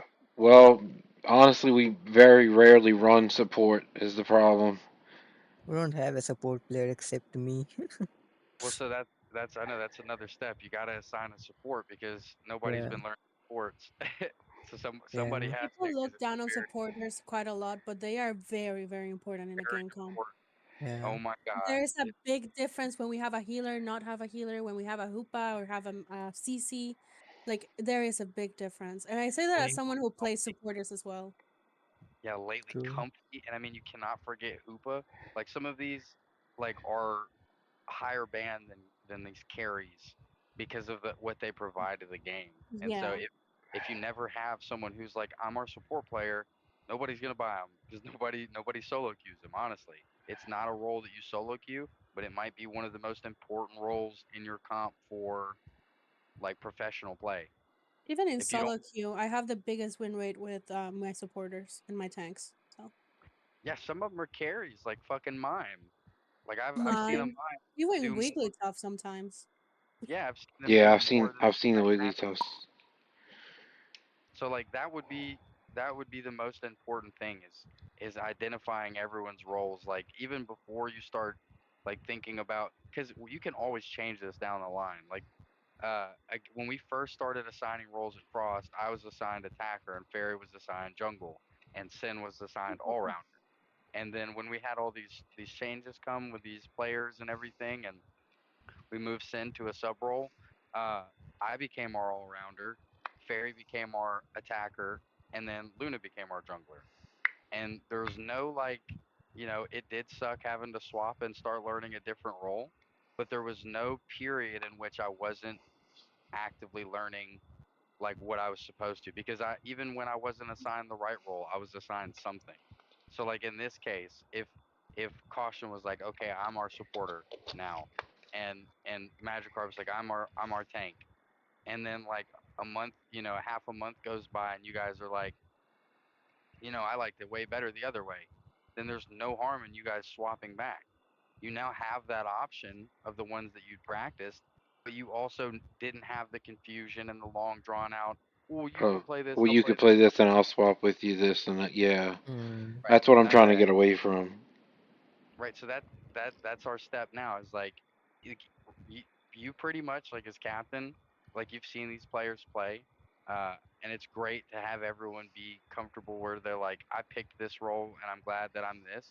But at first, like you guys just need like solidarity. So you pretty much got to be like, okay, guys, um, Magic's our attacker, or whoever's our attacker, XO's our jungler, I'm our tank, Carp's our support, and then play like that. So like even if you want to make your rough draft of that now, that's how we can run it in this first game. Me and me and Fairy will try to fill around you guys, or punch is easier too. I could And have him. I'm gonna say this as like a third party observer when it comes to our own team. It's also paying attention as to how you do whenever someone's playing a role. Tara has been a lot more happier playing with us since we started picking up the all rounder. Absolutely, he loves carrying, I and love all rounders. he has been excelling, and we have been excelling as a team, also. I like center of attention. Yeah, and he thinks I he's immortal. So I got you. Sure. Well, we can The touch you. honesty. What I'm saying. So like, is there um is there anyone who is like at least without question this is your this for this role? Carp. Carp's probably tank almost Yeah. 100% of the time. So Carp is tank, and what like I'm sure you guys know offhand. What's his pool? He loves Trevenant. Uh, he loves Trevenant, Slowbro, and Blastoise, I think, And Mammoth Line. and Mammoth. Does he know Slowbro? Yes, he Yeah. does. Okay. Does he know Mimic Blastoise? I mean, Umbreon, yeah, Umbreon. Does he know Umbreon? I don't think He so. doesn't have one, he needs to that buy is it. very important to get. Yeah. So what you guys would do as his teammates is anytime Magikarp is in here, or you guys are practicing running ladder, or even if you're duoing with him, you would be like, "Hey man, we need that Umbreon for the team. Pop her on." And then every time he gets on, like every time you guys play together, start playing it, and then he'll start picking it up in his solo games. Like on God, like tank, our tank was pretty easy like this too. Gasper pretty much had 4 or 5 of the best tanks already kind of in his roster, and there was only like two that he didn't, and they weren't And even he like bought S them. tier. Yeah, and so he bought them, and then we force him to play that in our practice time, even if we Yeah, don't draft it. and I say this as, his wife. I play with him more than I play with anyone else in the server. When Tara said pick up Trevenant, Casper has been playing Trevenant nonstop whenever he plays with me. That's the only thing that he's been playing. Or Like for Crosso when he needed to pick it up. yeah, and it becomes like so much easier because once the players picked up that dependence of looking at the meta themselves, buying those mons and picking them up. I mean, we're not going to be playing this game for a month or 2 months or 3 months. Like at least this season is just a year. And I don't know about you guys, but this isn't We're my here own. for the long run. Yeah, so meta is going to change. So many times people are going to be S tier and then they're going to be F tier. Let's look at Phalanx, the best character in the game, to like one of the worst, and that's going to happen a lot. So it's great you have comfortable mods. It's great you're comfortable on things that maybe in the next couple months could be the best thing in the game. But if you pick up everything and learn what you don't know, then when it falls out of meta and something else rises, you already know how to play that other thing because you worked on it 3 seasons ago, and it just came back into the meta. So it's a long run thing. This isn't a race. This is just Mm. something that you have to be building the stepping stones yourself.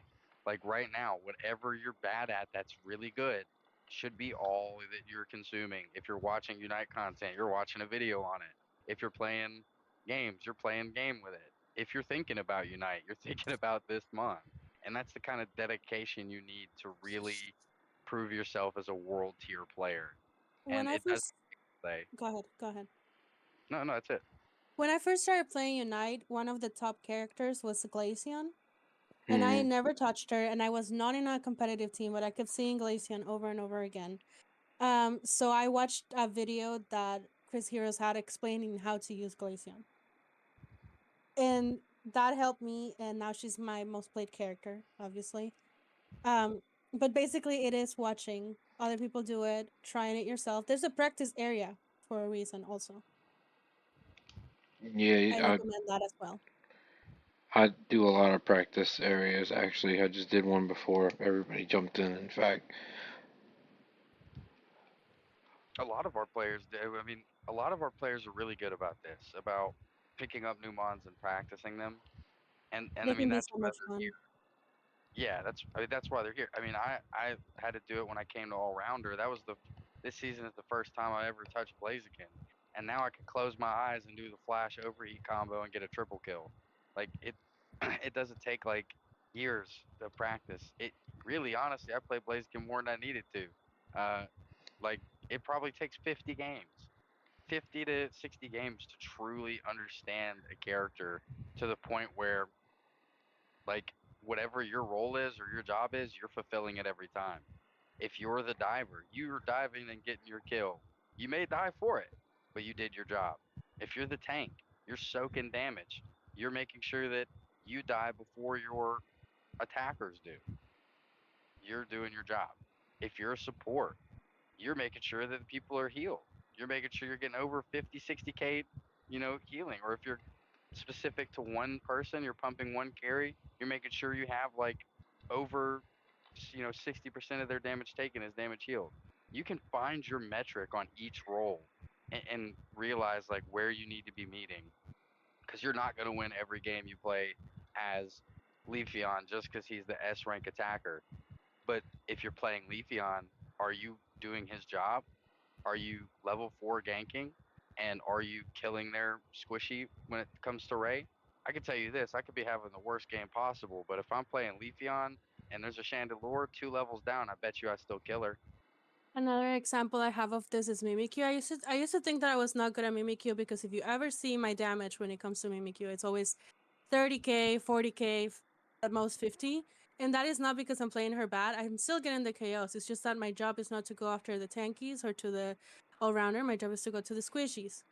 So I will get the 50k, and all of the 11 KOs were all the squishies, basically.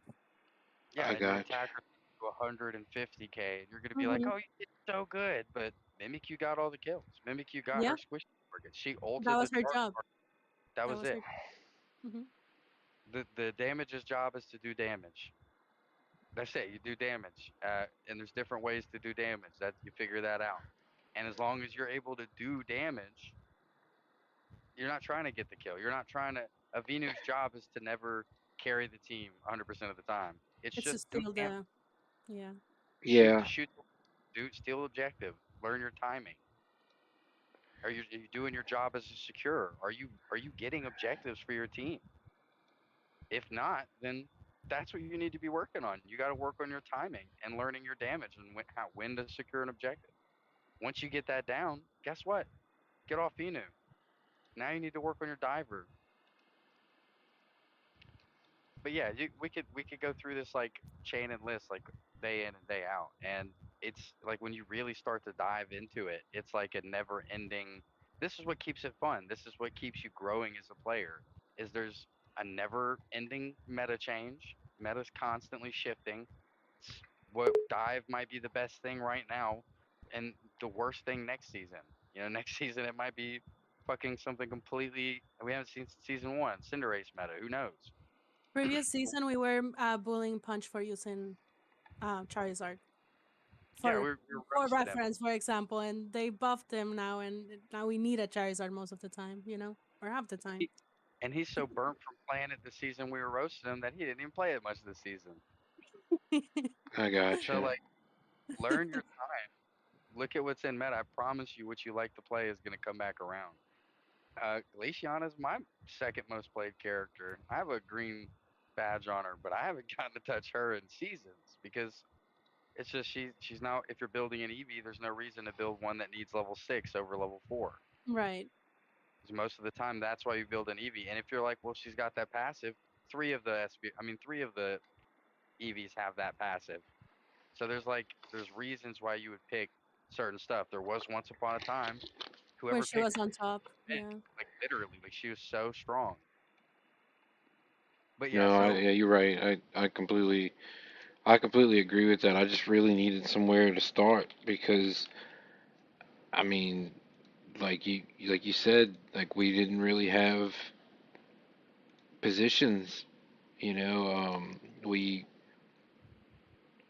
just was like, hey, we playing this game and that's it, and stuff. But it really wasn't. It wasn't like, oh, hey, Carp's the tank, Exo's the jungler, Master's the tagger, blah blah blah. We never did that. Like we'd go into games and we'd say, I'm gonna pick either A, B, or C. You're gonna pick either A, B, or C, and we're gonna try to make the comps work. And and unfortunately that involved a lot of switching and some bad drafts because of that. And that's exactly why I was trying to get somewhere with that is because I felt like were hurt in draft, and that a lot of people will argue with me, but draft is a huge part of the game. Like you Yeah, can win and lose in draft. You know, yeah, absolutely. And if you, so you could even start this like chain right now with who we have here.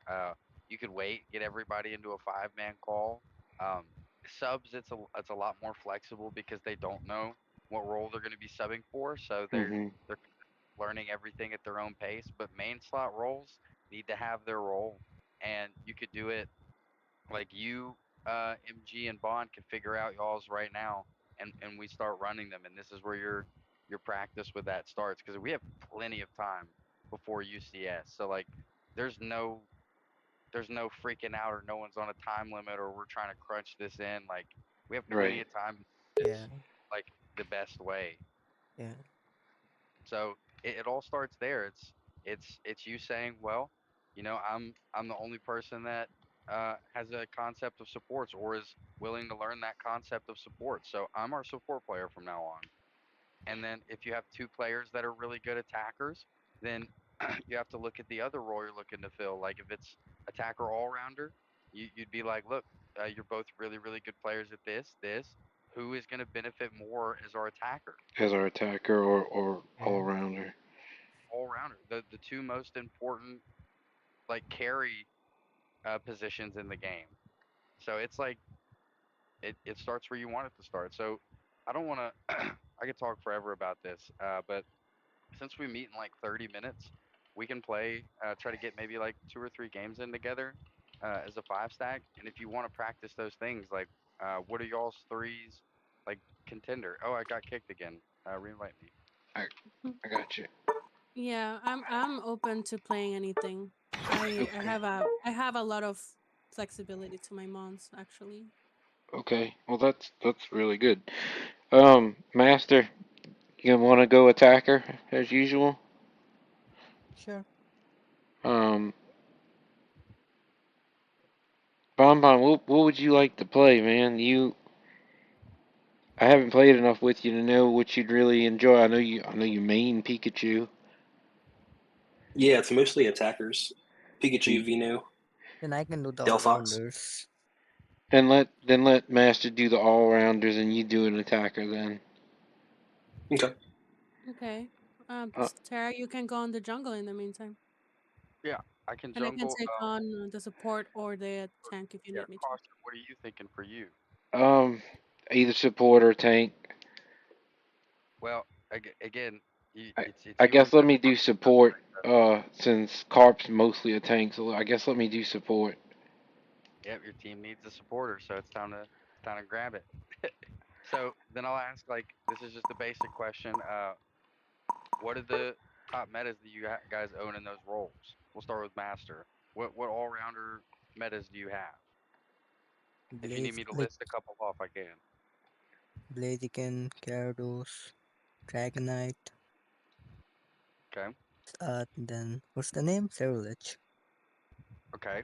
And then so those are pretty much the And most Charizard important. as well, yeah. Yeah, Charizard. What about Metagross? I'm practicing him currently. Okay, so uh, all of those are the top meta. I mean, literally, the biggest ones that you're going to be prioritizing first are going to be Blaziken, Gyarados, Charizard, Ceruledge. Ceruledge. Yeah, 90% of the game, Ceruledge is banned, and then it's some mix of the other ones. So if yeah, they ban Charizard, Ceruledge, and your team ban Blaziken, guess what? You're Gyarados. yeah. If all four of Mhm. them got banned, that's when you dip into Metagross. Um, Mm, what I would say for tonight, we can just we can play it by draft just to see how that looks. But when you're in your own time, if Metagross is your least comfortable, that's who you're working on.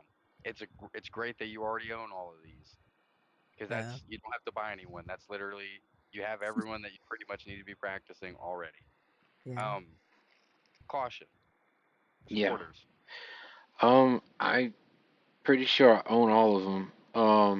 Hoopa, Blissey, LD, uh, The Fable. Mew, Clefable. I think the only one I don't own is Mr. Mime. Mr. Mime. Okay. What about Comfy?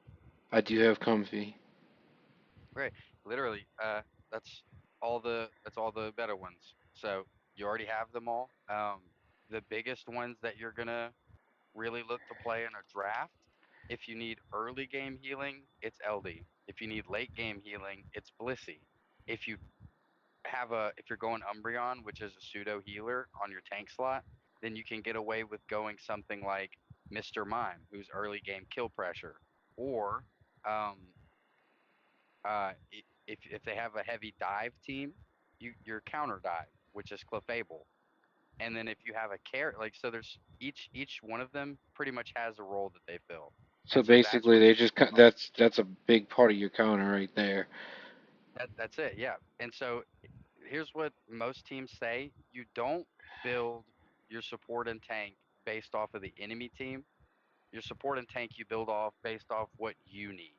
Um, Tanks are really flexible with this because a lot of tanks can fill with multiple comps. Supporters are almost always based off what you need. So this is why we pick or carry all rounders first. So if I'm picking Blaze, who is a 3 stage Evo, who excessive time out on this. I'm picking Blaze, who's a 3 stage Evo mon, who's a late game mon. Who would I want as a supporter to complement him? An early game mon. So I can already scratch off the mons who aren't based on early game. Blissey, because she's a healer, she's good, sure, but Eldegoss is going to be better because he's an Because early game. early healer. Right, and so each of them have that that kind of supports like completely based off what your carry is. So you're all rounder. Your tank is generally built based off what your attacker is. Funny enough. So if you're and we pick attackers last, so this is a flexible reasoning. But if you're Delphox or Venusaur or someone who needs a bodyguard, then you play someone with Peel. So Slowbro, Trevenant, anyone that can keep an assassin off of them. And if you don't need a bodyguard, if your attacker is going something counter dive or doesn't need a bodyguard, then you can play something like Mamo or like um each tree kind of falls into this too, but things that want to jump into their team and disrupt and dive into their fight and get away from their team and attacker. Um, The other thing is also if your attacker is a late game like Vinu, ideally you would have something more early, for example, an Umbreon. right. Okay. Hmm. Whoever the generally it's supporter with all rounder and attacker with tank, and they're building your light bulbs are built around your team. So sometimes we might pick our tank before our attacker so we don't get counter drafted. But then we can say, okay, we have a tree who's level 5, 5 and 7. So maybe we need a stronger early laner for that lane. So Cramorant, Espeon, Hmm. Sylvia, or vice versa. We have an Umbreon. He's going to get on at 4. We'll put it with somebody who wants to get on early. Get a Desi in there or someone higher tier. Vinu. Mew is also another one of those early gamers. I need to pick up Mew. Okay, and then Bomb Bomb. Attackers. Name me off some of your meta ones. Um, Meta, I guess Pikachu, or no, not Pikachu. Delphox, Venu. Just do the ones you own, not just the ones you have in your belt. Oh, okay. Hold on. Own Venusaur, Pikachu, Ninetales, Greninja, Cinderace, and Decidueye, Delphox. So you want Delphox. Okay, so out of that list, your top ones that you're going to be using, you have cannons already in your belt. You have the Delphox, the Venu. All you're missing is Chandelure from the cannons. So for purchase priority, I would be getting an early gamer next, like either the Espeon or the Cramorant. Neither Hmm. one of those should be too expensive, maybe 800 coins. and that's really gonna help your drafting because don't get me wrong, Delphox is one of the best attackers in the game right now. But she Save often gets banned also. right. She's also either banned or counterpicked. You don't want to pick Delphox into four dive mons ever. You don't want to pick Venu into four dive mons ever because you could Yeah. be the best Venu on the planet, and I bet you don't do anything that game. Especially because the current meta is all dive. Peak is a flexor, so like Peak is not too high on meta, but just because it doesn't fall in any particular category, if you want to run a high damage dealer, aka the Thunderbolt build, there's other mons that do more damage for that role. If you're trying to run a diver, Cramorant has more mobility, so it's kind of safer in that aspect. And if you're trying to run a CCer, aka Electro Ball and Volt Tackle, then there's Delphox, and she's got much quicker, much more high damage CC to put out. So Pika, the only reason like Pika is a great pick for utility, and here's when you would use it when you're not worried about having the most damage or most CC. So you've built a late game all rounder like Blaziken, and you've built a late game jungler like Dragonite, and then you only have one early gamer, and their team is full dive. So you're like, okay, I'm gonna play Volt Tackle Pikachu to counter the dive, to give us early game, and to be our damage still. So then Pika fills all three roles, and you're like, Pika's the best fit here. Now it sucks because Thunderbolt's the better build right now for Pika players, and it's more fun.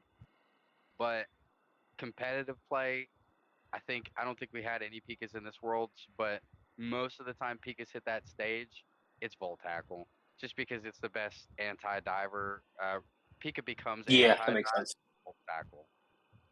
So for right now, if you don't have an anti diver, Pika is your best option.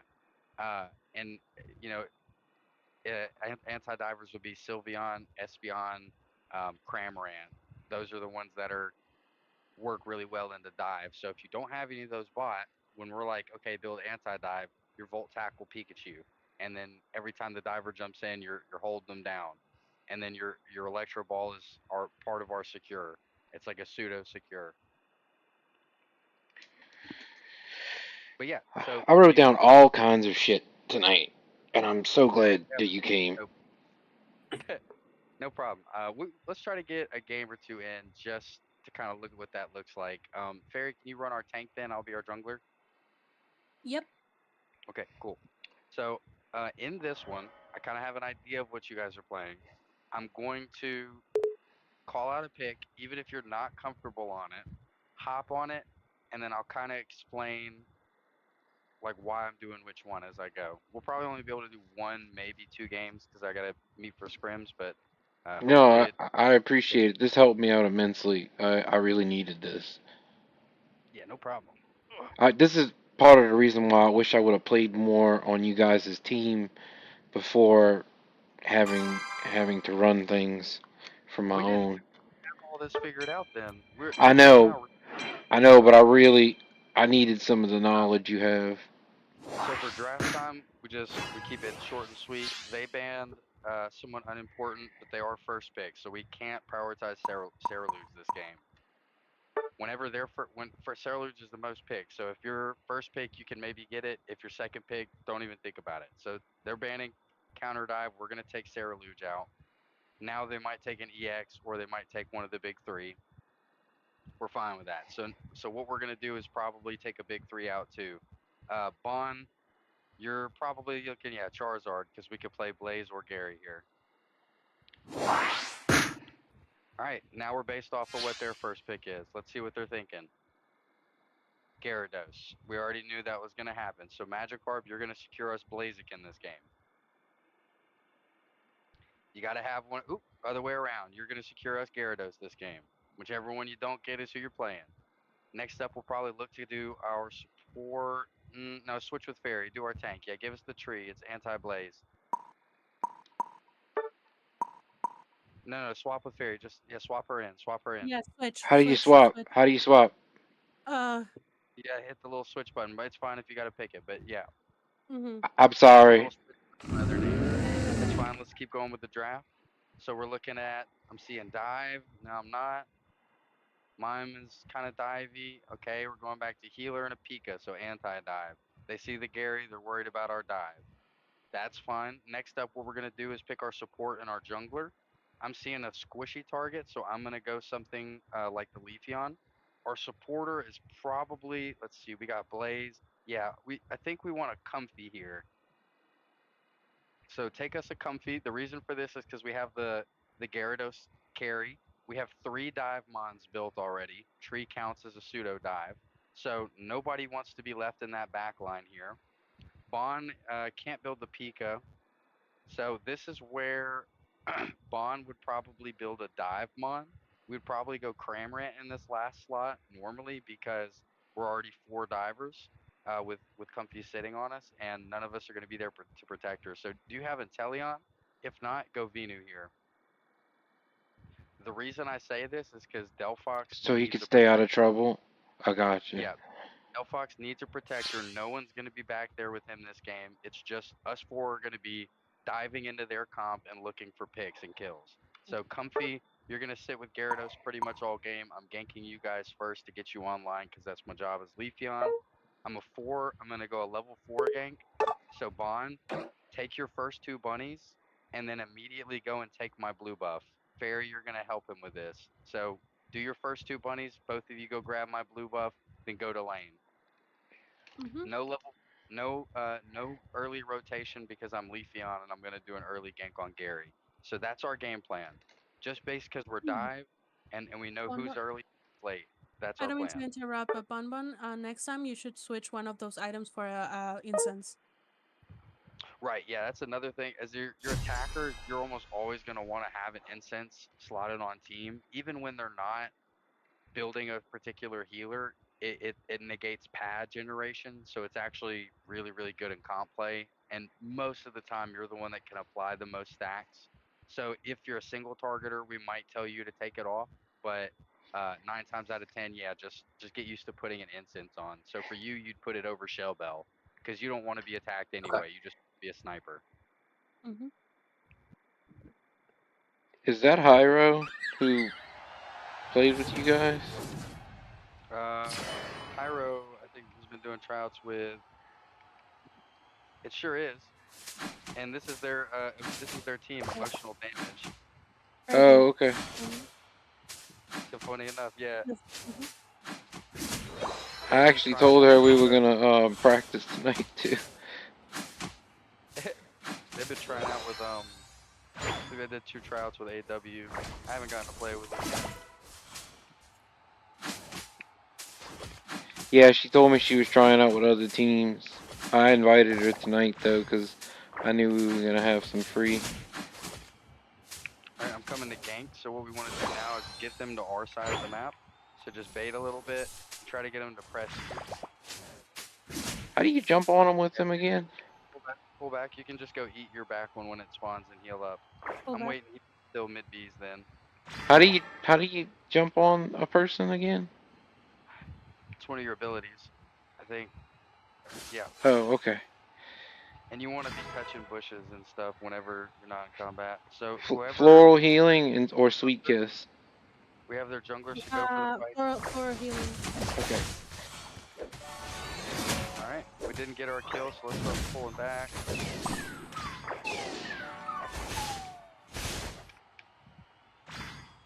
All right, that's all we want. Sometimes we'll be able to get the kill off that, but they prioritize top as well. So now we'll wait till mid birds. How's bot looking? We're fine. You guys doing good? We're at mid Yeah. birds, 20 seconds. Everybody pull up for them. Just wait until I call. All right, start rotating. Fine, bot. You can stay there, Bond. Everybody else pull down to mid birds. Indian caution, pull down to mid birds. Mid birds. Someone you can start moving, I can stay back. On my MG, way. not to the call out. On my way. On my way. All right, lead. So MG, if you would have came for the call out when I took those minions, you would have transformed as well for being local. So as juicy as that. Don't pull back. We don't want to engage it. We want to wait until they come to our side and make a fuck up. So let's just wait until they get hungry, like now.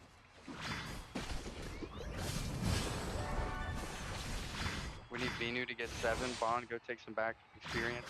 Try to go get your 7.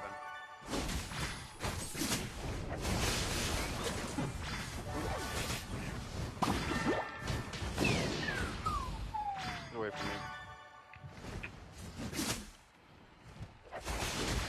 Yeah, so we'll play for top now. Everybody, when you respawn, start going top. Bond, yeah, take some of that jungle. Whenever we identify that for a fight like that, our carry's not online, he needs to go farm and just dip and go get your 7, and then we'll just defend it until you get full. Let's start ripping it. They're on the way here, so we want this gone before they get up here. Save the beam for last hit. Yep. Now, wait until it hits. Wait until they're defending it, and we'll dive this. Dive now.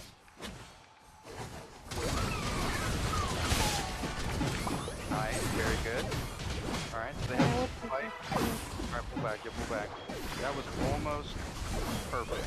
If we had been on like even leveling, that would have been a really good dive portion, but I got killed before I got my burst off, so we can let him have that outer if it gets too dangerous, and then just let him break it for experience.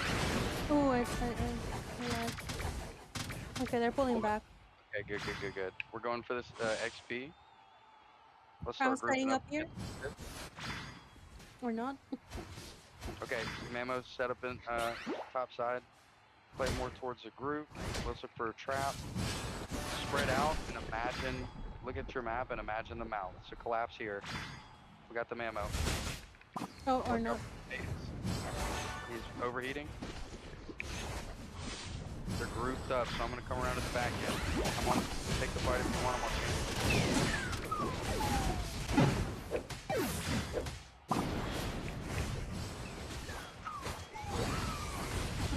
Damn, I got one of them almost good. I'm rotating bottom. Let's look at levels. 11. Okay, we just need to be farming. We'll head top since we still have a tower up. We don't want to contest the one that we don't have a tower for. We'll let them eat that. Get a couple. Yeah, Venu might be able to shoot a beam here, but he could also benefit from XP. So let's just pull top, rip it when it's up. If you're a stacker, come get your stacks in. Hello, Pika.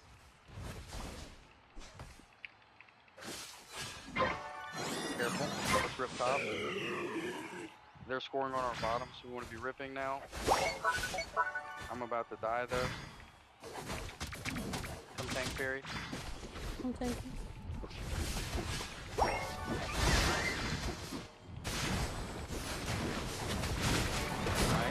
There we go.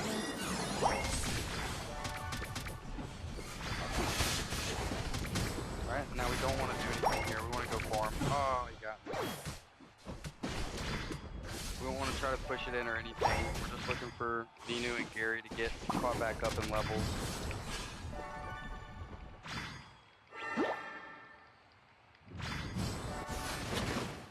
There's some dots on the bottom if someone can come farm with me. Come down with you. Let him break that top. We want more experience on that.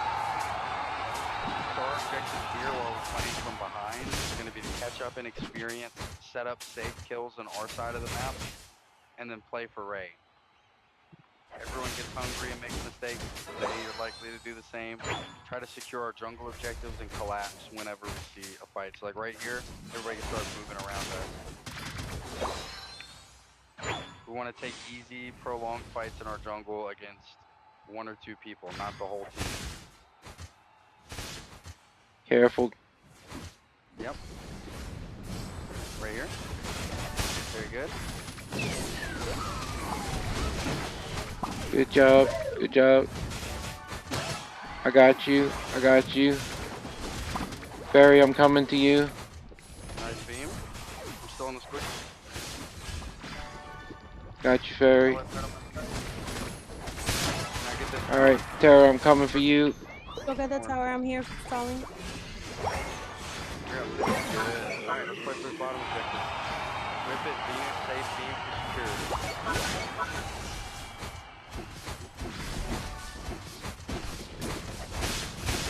That's it. Now we Nice need to job. think top. We don't have any. We may have won a fight, but let's not get cocky. We'll play for experience. If they send it, we'll let it walk. If we win Okay. this raid fight, we still win the game. So just go for XP and let them take top. Yep. Okay, they sent it. We're gonna let that walk. Everybody start pulling towards Ray. All right, coming.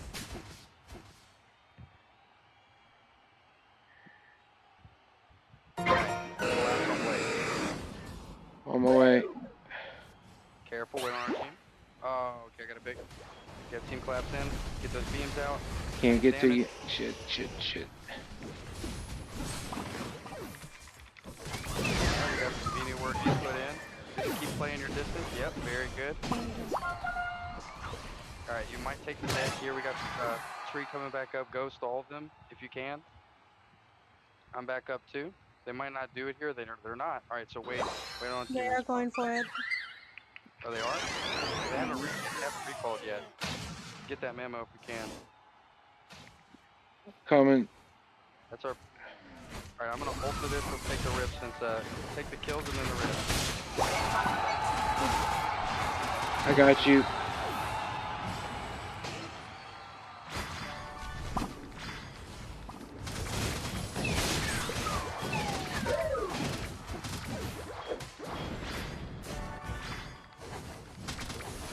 I'm coming back with that. That's 3 down. Take the rip. We can kill Blaze if he pulls up. Save beam from now for the secure.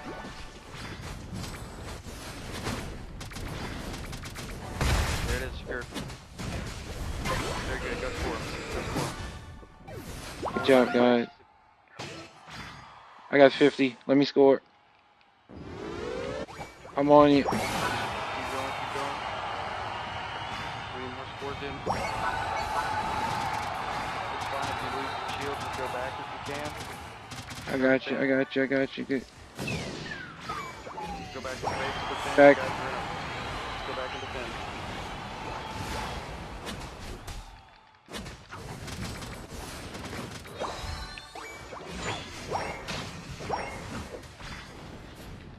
That's it. Good game, guys. Good shit. So we identified that we had an early game Leafeon. Sometimes things don't always go according to plan, so we didn't get that early game snowball. Uh, they got their snowball off of having two early game mons, the Pika and the Ninetales. However, we outscale them because we took Tree, Venu, and Gyarados. And then when it came late game, we played our what the fuck? So I didn't realize that Hyro messaged me and she said, "Do you want to play scrims with us?" That's funny. I said, "Well, I guess we did." They won by 7 points. It's crazy.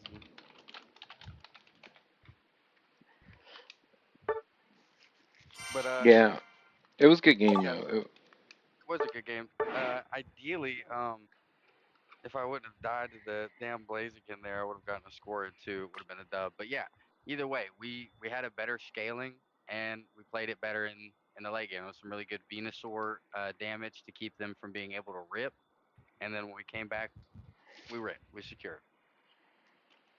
So that was pretty much what's going through our mind every draft. If we start seeing too many squishies, we start building more dive. If we start seeing no squishies, we don't build any dive. And then, uh, it's not going to be 100% right every game. You're not going to get it every draft time. But when you load into the draft and look at the five choices on each side, you'll start looking and going, oh, we built too many late. We built too many early. And then the next draft, guess what? That mistake's fixed.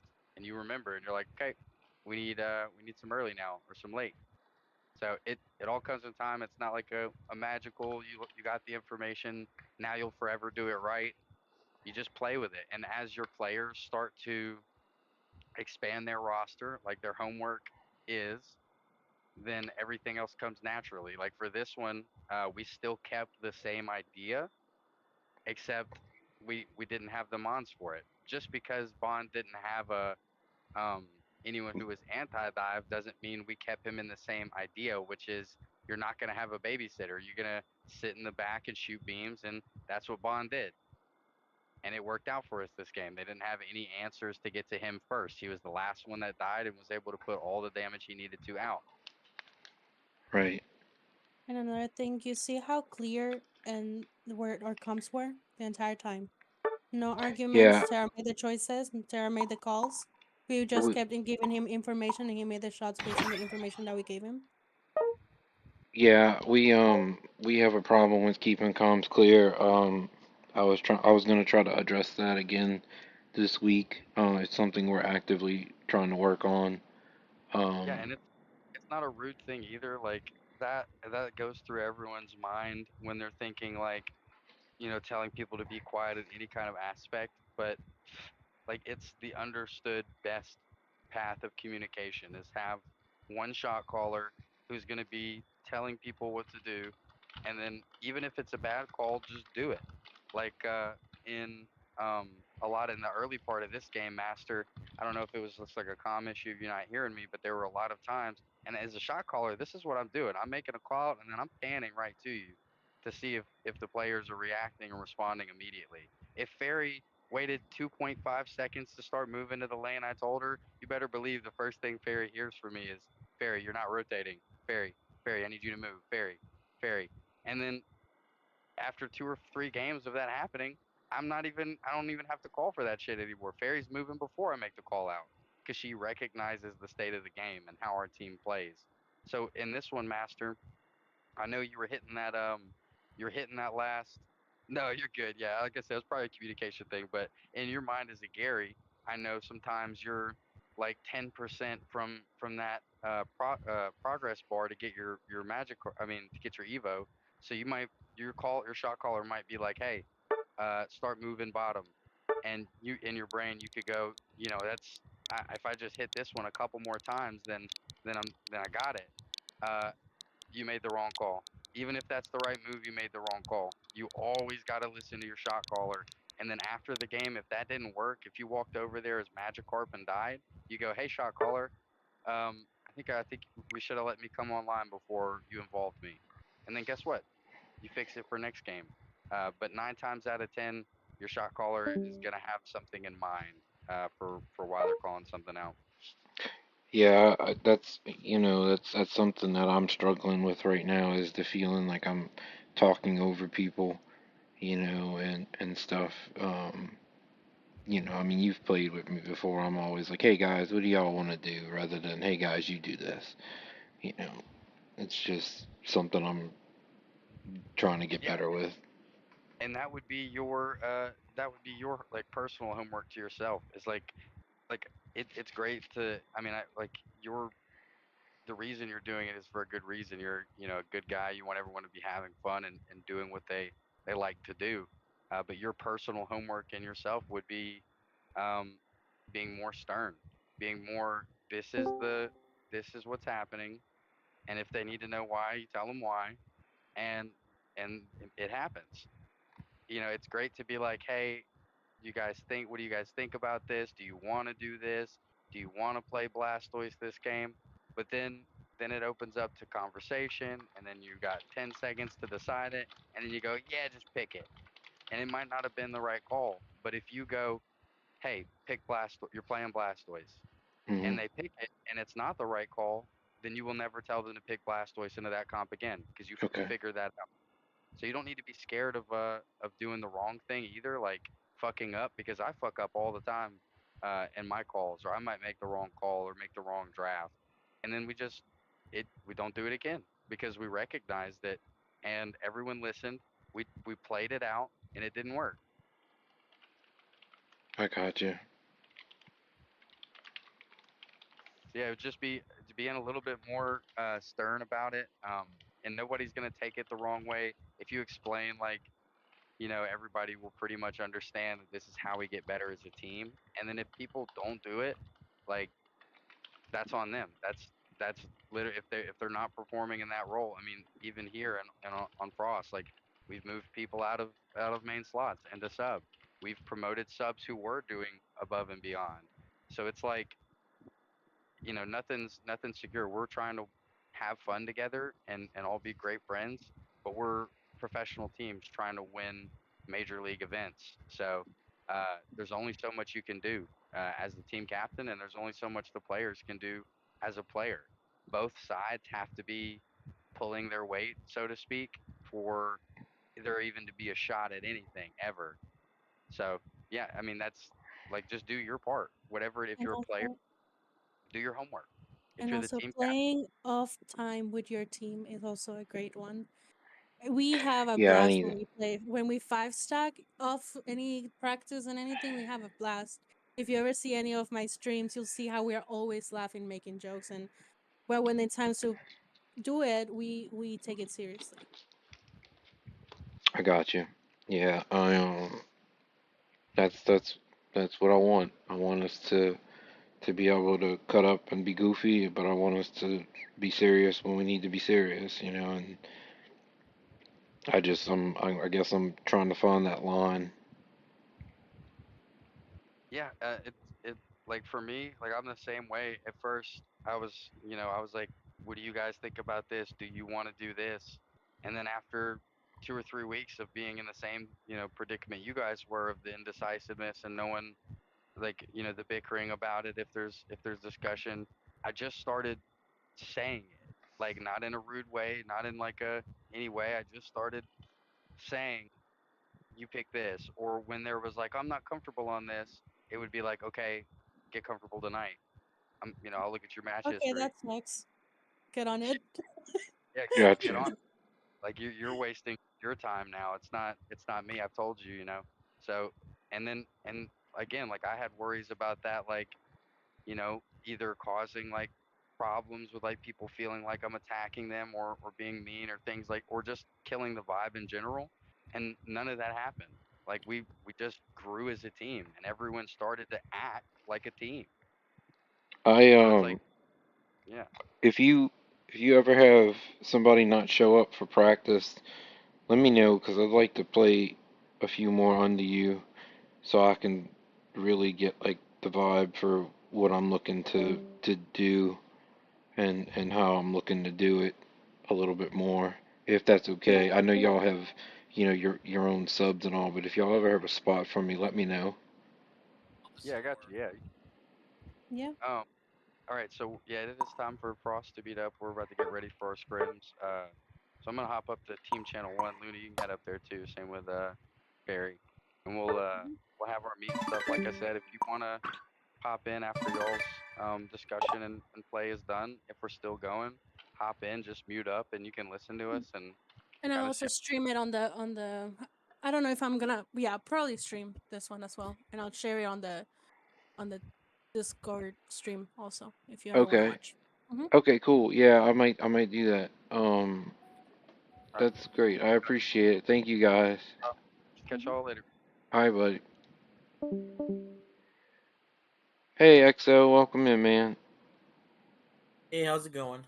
It's going all right, man. We really only played one game tonight, but I wrote down like 3 pages of shit that I really needed to hear from Tara, cause I'm gonna be honest with you, I don't know what the fuck I'm doing. There's so much about this game that I don't know what I'm doing, and I'm trying to learn things, and sometimes you don't even have the questions to ask for the information, you know. But Yeah, one of I've the been doing. main Yeah, sorry. speaking of which, how was work, man? Because I know you said every first Tuesday y'all got to do something pretty significant at the Yeah, bank. it's our big meeting. Just like normally the first Tuesday of every month, we have a big thing. They're renovating our branch, so Oh, we're okay, becoming like a hub. So we're like one of 30 stores in the country. Has like nice. this big focus. And like the big wigs are coming tomorrow, so it was actually a good Oh, time see, that y'all yeah were we. prepping for all of that too. Yeah, yeah.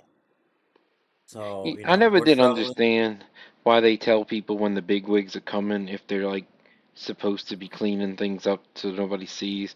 I mean, don't you think you'd want to see it all messed up being the big wigs, you know? No, 'cause they don't. No, they actually don't really want to see it that way. I mean, I'm just saying, like, wouldn't you want to see, like, if somebody's really, like, legitimately No, no, no, doing no. some? What they want is because the big wigs are like, so my boss's boss is showing up, Oh, so right? like the really big wigs.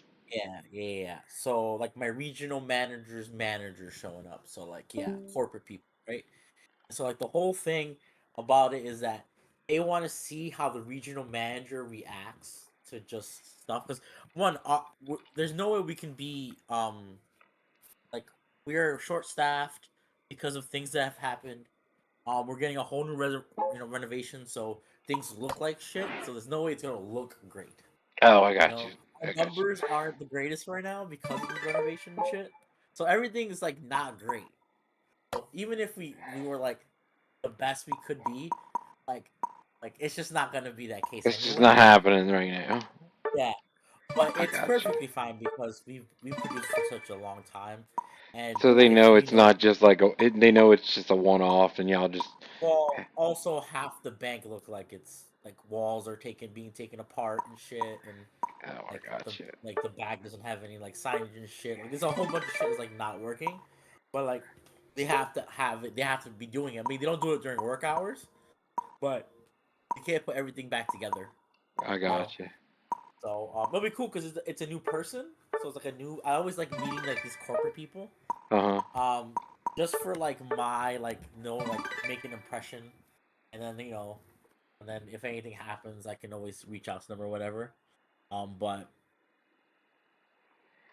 But yeah, no. So yeah, and like I said, a position opened up for management where in my store, so they talked about that.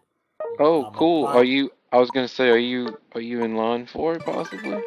Oh, most. I mean, I've been at this branch for 7, 8 months, like with the company. I've been in banking for like 7, almost 8 years now.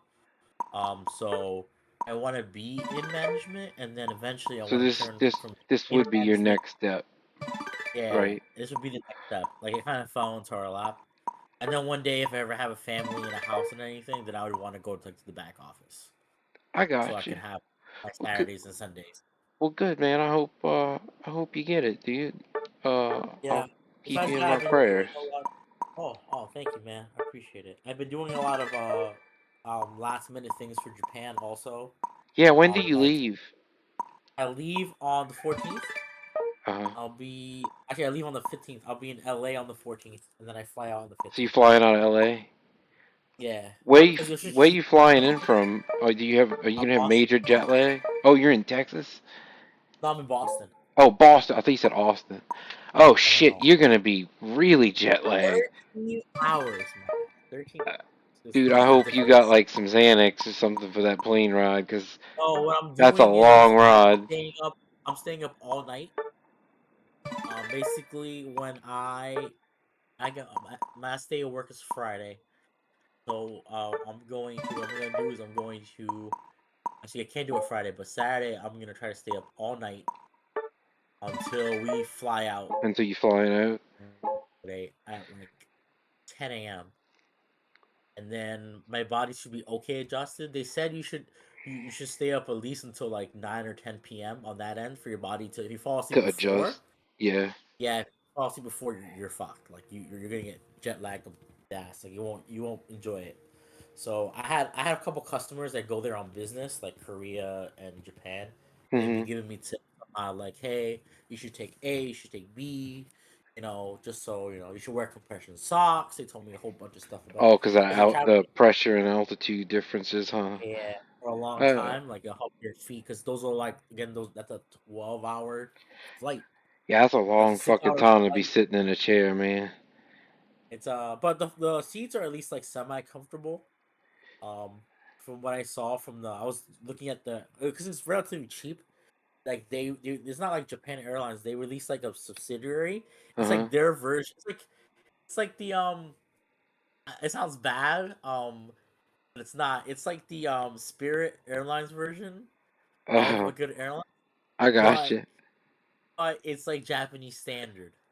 So like Still pretty high quality. yeah. So like this so it's like a cheaper option. Like everything's a la carte. buy my Master O, but you know a lot of it's a la carte. Like, hey, if you wanna, like, it doesn't come with like some of the amenities. Like you have to pay extra for some You have to stuff. pay I'm like, extra for it. I was like, I don't care. Like, it comes. Well, I get yeah, the that's. weird thing I is guess that's a they good they way change to. it. That's a good way to do it because you only really need what you need, and if you don't feel like you need it, then you shouldn't pay Why for pay it. for it? Exactly. Yeah, why is it? But because like in other Japanese airlines, like they go like a really above and beyond. Like they'll literally they give you so much stuff that like, but then you end up paying like $1,000 like to go, and you're like, I rather Just to just spend. yeah, I'd rather Yeah, spend that in Japan than yeah. I yeah. agree with you completely, dude. So I mean, the airline has free Wi-Fi, which is awesome. Which Oh, and that's it's actually cool.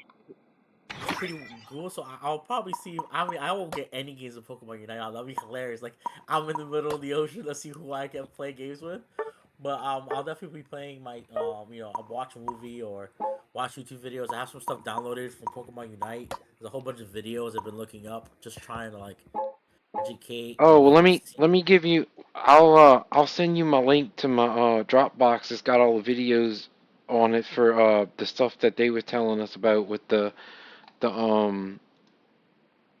all of the masterclass and Pokemon Ganking 101 and shit like that. I have the master class up. I have the whole entire thing listed. I have every section.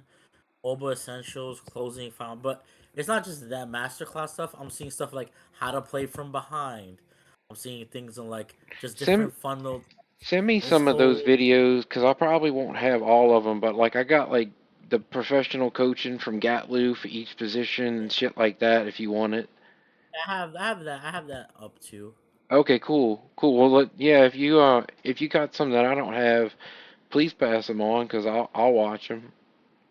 Yeah, I was doing. I think me, Magic Carpet Master, where we had this. We finally found this video on like how to gank both lanes by 850, Oh, and we're like, let's fucking do this.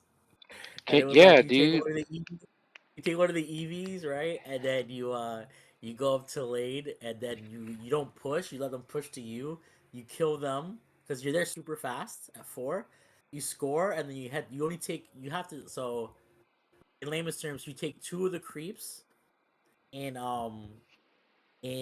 the jungle. You have to take it.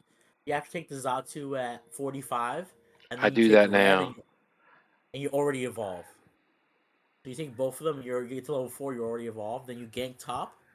You win, and then you go to bot, and then you can either take blue or gank blue, depending on how good top went, and then you go up to do blue. Another method is that like at 8-10, your teammate could take blue, and then when you do your rotations, it'll always come up 10. You'll be able to do it 10 seconds 10 before seconds birds apart. spawn. Yeah, so like you know how the mid birds are like at 8, Yeah, right? If you take it at 8-10, that means it's gonna spawn the same timing 10 seconds before mid. So you'll always have your blue before you go to mid Bs. So it's just a good timer as a that's jungler to good just know like, timer as a hey, yeah. come up, and then the Bs are coming up in 10 seconds. Let's get all together and do if we're going to Bs, so we know where everything spawns at what time. And just it just helps with how that works. And then we were just trying it for funsies, and we wouldn't do everything on it, but we were just trying it to go like, hey, if you want to do A, if you want to do B, like how do you want to just bring this out? Because then I was watching was it Luna posted a video like, look what I did, and I was like that is some crazy leafy on tech. I was like, holy shit! Like she threw it out, and then she went up to the fight array, and then she threw them all back, They and I threw was them just all like, back. I but didn't I was get to like, see man, it. I gotta go watch yeah. it. That sounds cool. Yeah, but there was just I'm just trying to I'm taking a little break personally. I know I had work today, but the new season doesn't start until like I think Wednesday or Tomorrow, huh? Thursday. Yeah, or something like Tomorrow, yeah. yeah, I'm It's at either sixteen tomorrow or hundred. Thursday. I'm at 1600. I really just don't want to go below that anymore. I got you. I went below and I'm in I'm the at Ultra 12s. 2. I haven't done anything. I'm still in 12s. I Yeah, just I just want I to gain Ultra 2. Oh, I went to the neurologist today, and so they're gonna get me all scheduled up for an MRI on my brain from falling and everything. So that's my next thing. They told me if I feel they tried to tell me really to go to the emergency room, but I was like, look, it's been like 3 weeks. If something was really bad, it would have happened already. You That's know, very true. I I'm really stubborn, and it's part of it's a stupid thing, but also the hospitals down here have all been like in diversion, so like they haven't even been taking patients that's not like dying. So Yeah. I'm not I don't feel like going to the hospital and waiting 10 hours to get MRI.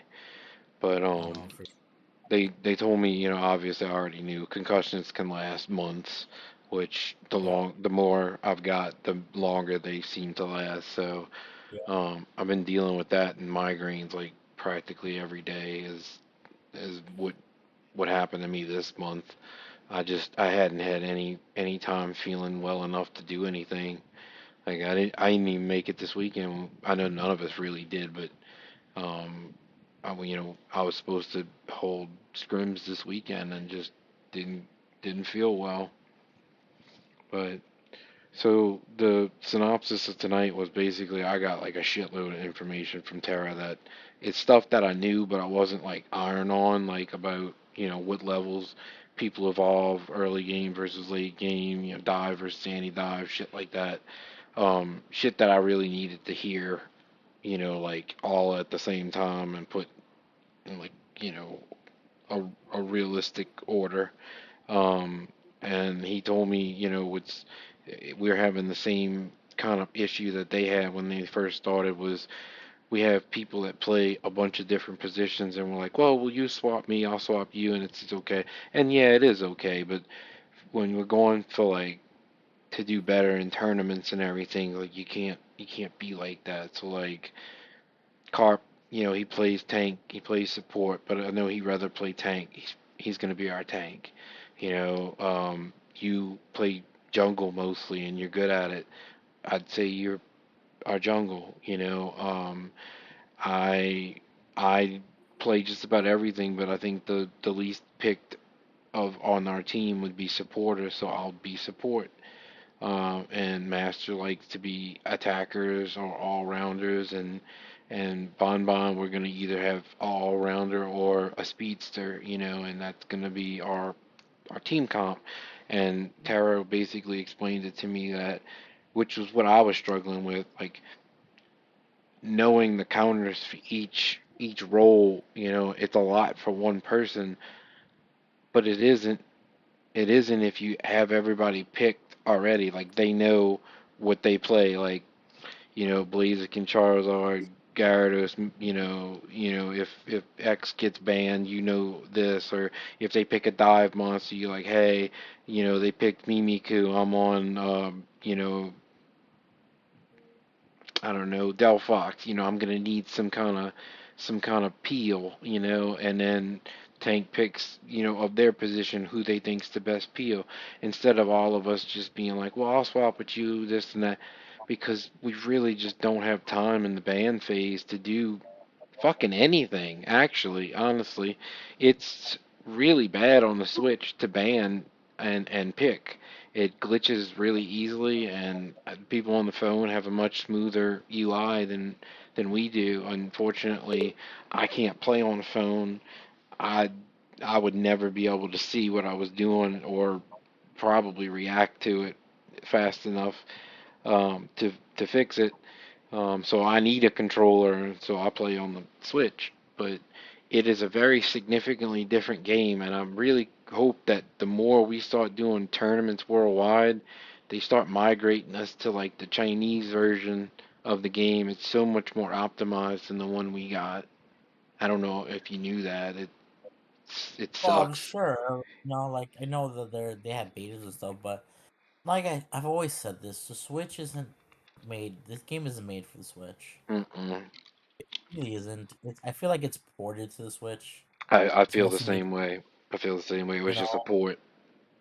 So like, which is, I mean, if the Switch 2 wasn't coming, then I'd be really worried because the Yeah. game's only gonna get bigger. It's gonna have more code. It's it's gonna be more bloated as they add more things, like a whole new game mode. Like, how's that even affect? Like, Right. I always just worry about but even phone has issues. Like I know, Magic Carp has issues. I know that Master has issues at times. Yeah, So it isn't Master's got to perfect. shut his game down. I'm Yeah. actually sending him a Switch this month. I got him a Switch so he wouldn't have to worry about that so much. But that means somebody else is gonna have to be our band, people like I think Carp and you play on the phone, don't you?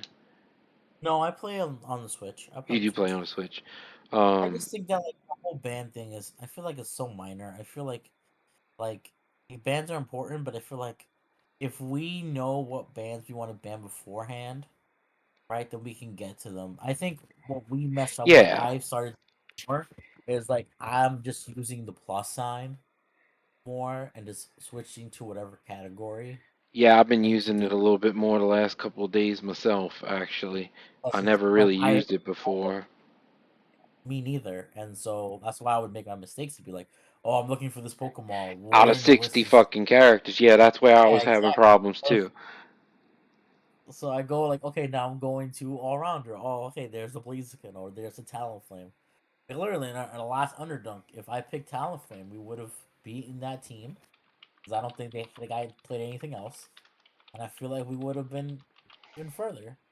But you know what I mean? Like that's just me. Like if I just went on Speedster and clicked on the Pokemon, then that's pretty straightforward. But at the same time, it's like those are things that we can fix. Right, Those right. No, things I are easy. agree. I Do feel like you gameplay do the you do you think that jungle would be your most comfortable position? yeah. I mean, we're playing a lot of jungle. I know me and Master switch jungle from time to time when we play. Right. It's just depending on like the comp and stuff. But yeah, no, it's never bad. So just know, like you talk, you had the guard chomp, up your sleeve. Like, it's never like we have defined rules, and that's perfectly fine. But hey, if the matchup calls for it and your Garchomp looks really good in the jungle that game, then I should have something that could play top. You know what I mean? Like I should have that. I should be able to go, hey, oh, I could Hoopa this game. I'm not gonna Hoopa every game. You know what I mean? But so there's gonna be situations where actually you playing this Pokemon is better than me playing this Pokemon. You know, Yeah. like if there's, like if there's what was I think it was something like if yeah, like there was I was playing a game and it was just like, oh, I can go Charizard lane and you can go Dragapult jungle because Dragapult jungle Dragon is Ball really good in that. Jungle's better. Yeah. And like in that specific game, that made more sense. As his master's a better Dragon Pult than me. I want him to be Right. jungle. Then Right. I take lane. There's gonna No, be times where like, that's yeah, like that's we should do this. We should focus. yeah, I think it's just more of the role part that I needed really from you guys. Like not necessarily like team comps. I guess I'm calling it wrong, but I've been saying like I need team comps from you guys, like what characters you want to play. And the problem was like I never did assign anybody a role. None of us really had like a quote unquote this is what we do, exclusively. Not when we're five stacking against nobodies, but when we're five stacking and we're playing competitive, and and that's pretty much what Tara put into place for me tonight was, and I really needed that because like it's I've been feeling like that's just a lot of information for me to know. This one's gonna switch with this one. They're both gonna pick different things. You're gonna pick accordingly. We gotta fight against another team and worry about what kind of comp they got. And it was just a lot for me to like, I guess, learn all at one time. And so, giving people positions is gonna help me out a lot. Like if I go, you're in the jungle, XO, and I say, oh, you want to be a leaf. Oh, I'm telling you to pick Leafeon, but you're like, oh, they got a hard counter dive of like Umbreon or something. Like you're going to correct me because that's your position. You know your position and what beats it and stuff like that. And I think that's the safety net that I really needed was some people underneath, like the team. Moo, I'm on the phone, Moo. What? God. Sorry. Um, I but know we I disagreed on like, and that's just what I was talking about. Like, I felt like we were doing too much too fast, and I felt like we needed to strip it down and get to well, the I bare think bones. I think I wasn't And understanding what you were saying, which is not your fault, but I'm a terrible no, I think communicator. sometimes my communication, like again, when I was talking to Terry and I was trying to get all these things out and how we see it and like how I felt, it was just more about like we can grow at many things at once, and I get that concept. Like, it isn't like a structured thing, but I feel like when we're at the like I know we've been playing for, but like we're really at the beginning. You Yes, know what I mean? yes. So like I we want to start from the ground and work up. And I think so I was misunderstanding. We were both saying the same thing, just different ways. Yeah, I could have said it better. You know what I mean? Like, so like even though I'm like, oh yeah, this would be good counter phrase, this would be good counter B. Like more of we should just be playing with these Pokemon that we're good with, That we're good that would with. be good. Doesn't matter what the other team picks. Like if we win, if we lose, being comfortable and playing the comps, hearing the calls, and making the plays. And if they have Umbreon that counters me, so be it, and we lose the game. But it's not, it's about being in that environment and learning how we all play together. You See, know, like, like, and then once we figure out how we play and how we do our best things, we go, okay, what beats the way we play, and then see, how do we counter those? How do we grow and then become better to beat those things? But if we're already thinking, oh, we play this, what beats us? We haven't even had enough cohesion to really make that way of playing shine. well, see, You that's know? where Terra's different. Terra says, hey, you're playing X, Y, and Z, and they play X, Y, and Z. And if the comp was bad, it's Terra's fault. But Tera also wants input from his players like Ferry, like what I just said, Leafeon, you got a hard counter at whatever, or Delphox, you need a bodyguard, or you're gonna be, if they got some kind of dive, it's gonna tear you up. That's the difference though. Like Tera's giving them what to work on, and they're working on it, and when it comes down to it, that's how they learned all of these carries that's on the meta, and it makes sense. It makes perfect sense. It's a way that it's not like overwhelming for a team captain to be like, well, I got a person who plays two speedsters, a tank, and a support. That's not exactly easy to put into a picture when you got five people who play three or four different roles. It's No, unrealistic it is. expectations. Right. So that's where we talk about like stripping it down from the nuts and bolts, right? We're talking about we have roles that we're assigned, so we know what we're doing, right? Hmm. And the next step would be like taking what we do best, or taking what, and you ask us like, hey, what do we play with stuff together? And then we make comps, and then we just run those comps.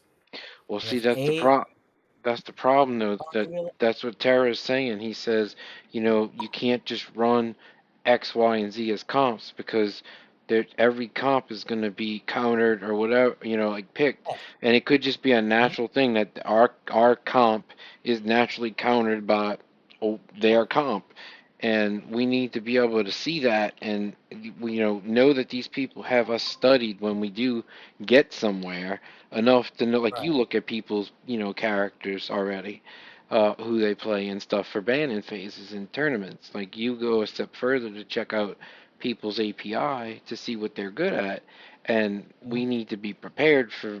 We can't just run a specific comp. Sure, out of all of us knowing tanks, junglers, blah blah blah, and everything's in the meta, there's realistically only so many comps we're gonna be able to do. Right. But truthfully, My like goal. Yeah, go ahead. Go ahead. Sorry. truthfully, like it's kind of like a on the fly thing. Like we're gonna legitimately have to say, okay, they got a cram, and we can't put Delphox with no Pio on a Cramorant, or we're gonna have no backline. It's just it's winning and losing the fight before we even get in the game. I don't. I mean, like I said, the way I look at it is like we're at the base, right? So for me, I don't care about wins and losses. Tara is talking about a level that we aren't even in the stratosphere of looking at. For me, it's about getting comfortable with the people and calling things out correctly and making sure that we're all following and doing it. We could literally play five sports. I do not care. What I care about is communication. It's about listening to the person making the calls. If that's you, if that's me. It's about building habits that are good because the rest of it is just learning, it's just thinking, it's just practicing. If we nail the good habits, if we nail the communication, the rest of it will be so much easier. They're talking about what counters A, what counters B, and then Terrace a shot caller, and they all listen to them. They have that part done. They have the hey, I'm the person making the calls. They're all listening to him. We don't have that. If it's you, if it's me, we don't have enough experience doing it for everyone to listen to us. Because we would play games and we would say things. If it's you, if it's me, right? We've had this discussion, and then the people on the team don't listen to the call. Yeah, They're doing something else. we had Master not listen to Tara on the one game we played, and that was what was wrong. Master was talking to his mom and not listening to what's going on, and that's gonna be So something that needs to be addressed. Like if you can't answer the calls from the call maker, then you need to work on it, or so you you need to be a sub. so like the way I look at it is like it's great to think about what counters our team and how we can do it. But I really just want to get the fundamentals right. So Yeah, that's why when I was when I was just like, what are you comfortable on? I want to just get communication. And we're gonna lose games, and that's okay. Like we're gonna learn and grow, and then once we're comfortable on playing the game and having us talk and building that relationship, all right, let's look at the meta. Let's look at things we should be looking at see, because I just don't see it like that though. I know you don't. Before we even get Mhm. into a game with Terra, dude, they're already picked our back line apart, and we're comfortable, and we're getting our asses whooped. Oh, and that's but though that's experience. No, We don't have that's experience. not. That's knowing that this monster has a basic CC built into it, and this monster doesn't. That's knowing characters. No, but those are all things, and this is where I think those are all things that could be learned. Yeah, but I If mean, we like, have the perfect, if we have the perfect counter pick, and yet we don't know how to play these Pokemon effectively, and we don't communicate, then I'd rather you play a Pokemon you're comfortable well, and learn to communicate, than play a Pokemon that you're not good badly, and lose, and you don't listen. You know, like I understand, like I want to win. I hate losing. But if we just go into it and going like, okay, like this is what they run, we have to run something that we're playing to their. Well, I don't know if it's their. They're trying to exploit their weaknesses, which I'm always for. But you know, I want to grow together as a team. I want to nail the communication part. I want to go through all that stuff. I understand that I want to do things at the same time, and I'm trying to like expand that thinking. So it's like, yeah, we're doing things slowly, but we're also doing B as well. So we're not just doing everything super slow. But we don't play enough games as five to for me to feel comfortable with like, all right, we're gonna on the fly like change things because I haven't played enough games with you shot calling, and hopefully I get to listen and do the thing you tell me to do. And again, that comes with time and experience. I'm gonna definitely follow your lead on all this. But I just and I'm playing. I'm just playing as much as I can. I'm playing a lot. I've been playing a lot of games lately. what Just that's part of well, what Tara was saying. Like you're talking about being comfortable, being uncomfortable. He's making them play the uncomfortable characters until they're mhm, comfortable, and mhm. then you can play all the roles that you need for that position that's in the meta, and you have that in your belt. Why would how are you going to But get there's a big comfortable? difference. There's a big difference between Terra and us. They have Yes, one voice and one ear. we And until should that too. changes, absolutely, I 100 million% agree. But Exo, my saying is like, you were doing that for me while I was out. That didn't mean you were going to be doing it. I never said I was gonna be me doing it. But so we still have I one shot caller. absolutely, and that's you. But we haven't played enough with you shot calling, and for us to in our communication to get to like their. I feel like we're not too far apart from where they are. You know what I mean? I just feel like, and you see it even with master with I guess Masters Night, right? Like our communication isn't the greatest, you know. And but once it is, I feel like we're gonna fucking take off like a rocket. I feel like we're gonna fucking fly. We're gonna zoom right past them. We're gonna wave. We're wave. Be like, hey, Frostwolves. Hey, you were so nice down. It was so nice seeing you. We're up here now. You know, like we have that potential. Like, I see it. You know, but I just feel like I don't know if we're rushing it. Maybe I'm going too slow. I don't know. I just feel like once we are all we have. I feel like again we just added a new person before, right? So like I feel the one scrim we won, right? Literally that we won before. I was just we were just super simple about it, and of course they adapted and they got better. But I was saying things and people were basically doing them, and that's how we won. Even though that we were just four people who just got together, and then I had one random person come in. You know, it's just that everyone was listening that day, and that's how easy it was. We were playing stuff we were comfortable with, and everyone was listening. Now imagine, and then once we do that, once we have the communication, and everyone is like in sync, right? Then we start getting uncomfortable. You know what I mean? But if we're not listening, and then we're trying to get uncomfortable at the same time, then they're even if they're uncomfortable, they're not gonna listen. There's no built-in trust with everyone else that what we're doing is right, and it's just gonna take time. And I know you're the right guy to do it. I wouldn't be here. So that's all it is. We just need to be together more, you know, and Yeah, build that foundation. You know, I'm gonna work on that. I actually just came from the neurologist today, and I got to get a brain scan and a few other things. Um, but it's all good, I'm man. gonna work on that. But I told Tara I'd like to play more with him when they're missing a person. If they could give me some game time with him, so I can get some.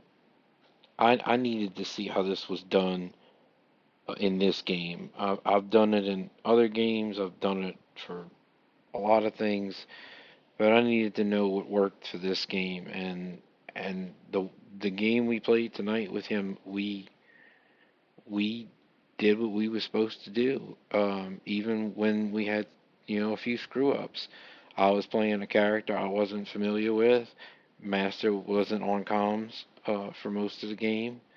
And we lost by 7 points in a game that was really, really back and forth with a team damage, emotional damage. Um, what Terra's doing is effective and it works.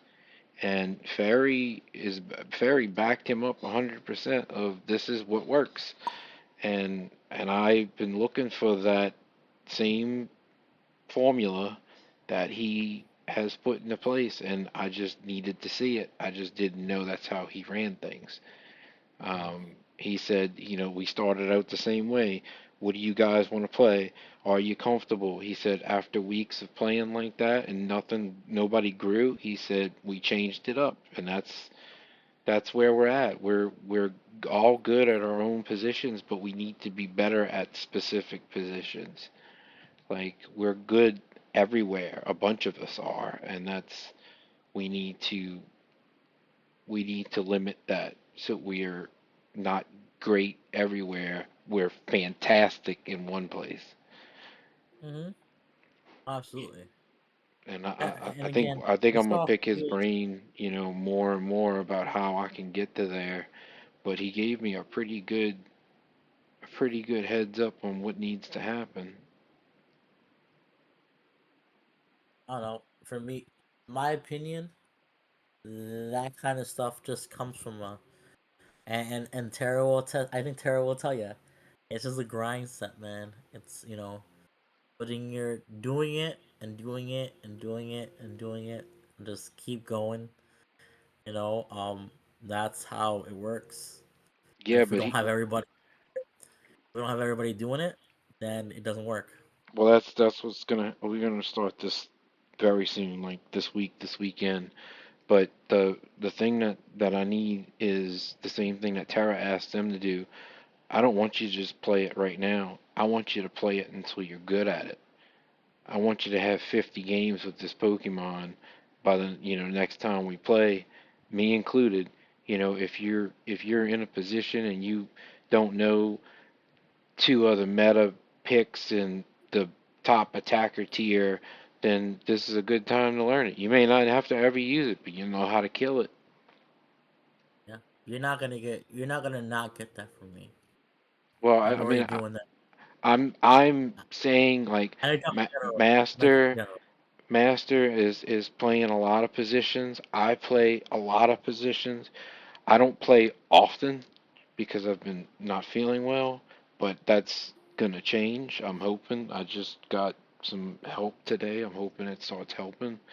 Um, Awesome. but we need to like sit down and be like, hey, XYZ, this is what you this is how who do you own?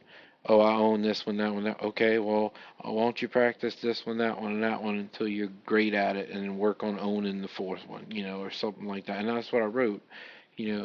I want Carp to learn Umbreon and Crustle, not instead of just the Tree and Slowbro. I want him to learn some of the anti dives that they have out there. That's really good, other than Slowbro and Mamoswine or Blastoise. I want him to have a Right. full kit. Free. Right. Yeah, I get it. It's expanding it from Slowbro and Tree, Right, Umbreon, right. Swine. And people that's up on that meta list that have just naturally more gifted kits than others. You know what I mean? It's not that like I don't think you know Venu is a great monster, but Venu needs a bodyguard, or he needs to be completely out of the way in the back shooting beam cannons, just being a cannon. But if he doesn't have a bodyguard and they got like a hard dive like a Mimiku or something, if he doesn't have any peel, he's as good as gone. Like, and that just comes from the picking stage. Like, it's just I know what you're saying and getting comfortable with things, but we also have to acknowledge that there is the meta game that's Absolutely. significantly dictating the course of most people's choices now. And Yeah. with Tara wanting us to be in tournaments, which this is where you and me agree on, I think we need to walk before we run. Um, but I do understand the difference between playing five stacks with randoms and playing five stacks with people who's practicing. And Look, playing that fast stack for randoms, it's not a bad thing. no, no, it's not. It's But there is a it's difference. Like oh, there is a difference. there is a huge difference. They're literally like playing five stacks for randos is like the base of a mountain, and then Oh yeah, playing yeah. tournaments is like halfway through the mountain, and then playing with these professional teams is like the summit. You know what I mean? Like it's not even like in our stratosphere. But what I'm trying like, I feel like we're talking about we want to walk before we run. I want to crawl before we walk, and that's why I feel like I'm going too slow. You know what I mean? Like I know it's so important to know the metabonds and learn the metabonds, but for me, like, and this is like where I get where like what I do for a living and stuff. Like it's been drilled into me. It's habits. It's working hard and habits.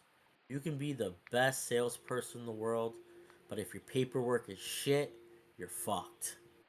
It's We, life. You know yeah, what I mean? I know You all can about the habits it's all thing, you about know. that. You know what I mean? So like, so I'm looking like, oh yeah, we can go swing for the home run, but like, you need to know how to pick up the bat and swing. You need to know where to look for the ball. And I know it sucks to do, because like I wanted that. I'm watching videos on meta. I'm practicing meta mods. I'm doing Well, all like, you do know, all this effort, and if I our communication is shit, then it doesn't matter. well, I get it, and I think we're on the same page, but we Yep. just don't, we're not saying it the same way. Yeah, yeah, I no. That's why I'm totally like I'm on your side. Like I get it. I was just saying it the wrong way, and I totally get where you're coming from. Like you wanna be at a certain place, and I'm all for following that. I I just just want want to try this way to see if it helps because for the last few weeks, and I have been legitimately lost with what position I'm gonna have to play tonight and such, and I just this is gonna help but me out a it's lot. no, but that's not because you're not a good player or you don't understand. Yeah, just haven't been here. And that's life, right? That's not your fault. That's just the way it goes, right? So Yeah, you have obligations, you have things to take care of. So yeah, if you haven't played with us in like a week and a half or almost 2 weeks, like the last time I five stack with you was what, like almost 2 weeks it's almost two ago. weeks probably. Yeah. Yeah, yeah. As five No, people, like and I really want to start adding some more, like just yeah, casual nights with two, even if it's just duos. But I want us to still play, you know, part of those roles so we can practice. You know, like absolutely. I really want to give this the best chance. And from what Farry's telling me, she was like nobody really agreed with the method until it started showing results. But I just I really I really want to give this a shot. This is gonna help me out a lot mentally. Oh, of course. You know, when I'm playing um three stacks with Magic and Master, which I've been doing lately, like we've like we've I basically like we established like, okay, this is what we're doing. Like I'm jungling or Master's jungling, but it's very rare.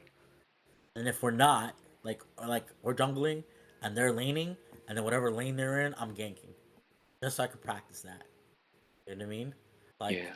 and we would be running it, and then we run it, and then we have one game where we fuck around, and then we run it, and then we run it. We played like 12, 13 games the other day, like just to get like a feel Yeah, and of what the stuff is. I'm hoping this week things will slow down for me where I could start jumping in some more casuals with you guys. So And I I don't feel like care who calls the shots. We just really need to have one person is all. absolutely And no. you I know, I'm willing to try. I was doing it okay.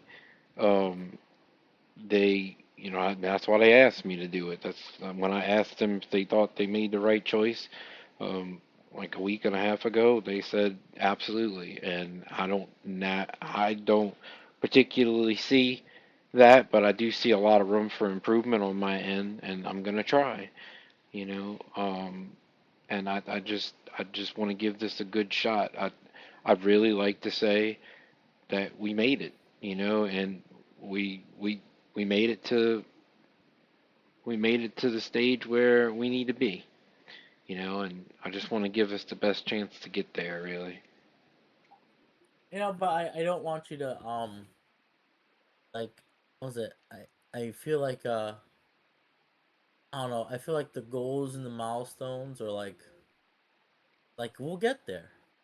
I think the idea is that we just need to have the experience.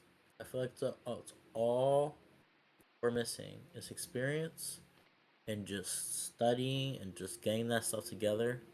But we build that great foundation, dude. They're gonna be like, "What the fuck happened? Like, why are we losing 3-0s?"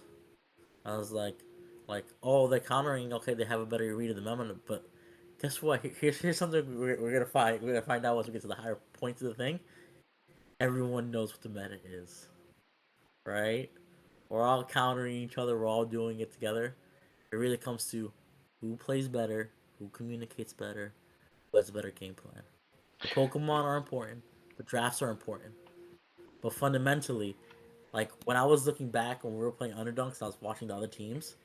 They had clear, decisive ideas, and just they just whatever someone did something they did. You know what I mean? Yeah, So we're facing Urshifu Comfy, and we didn't even think about invading Urshifu. Like we're yeah, just like cool, like we're just sitting there, we're like, but they understand, so they put the supporter there to protect their guy, right? And then whatever play they made, they all follow. Just like Tera does, right? They make a play, they all follow, right? And then once that's established, the rest of it gets easier. Um, I just think we just need to be together more, and in the future, that is what's gonna happen. So that's why I'm not really worried.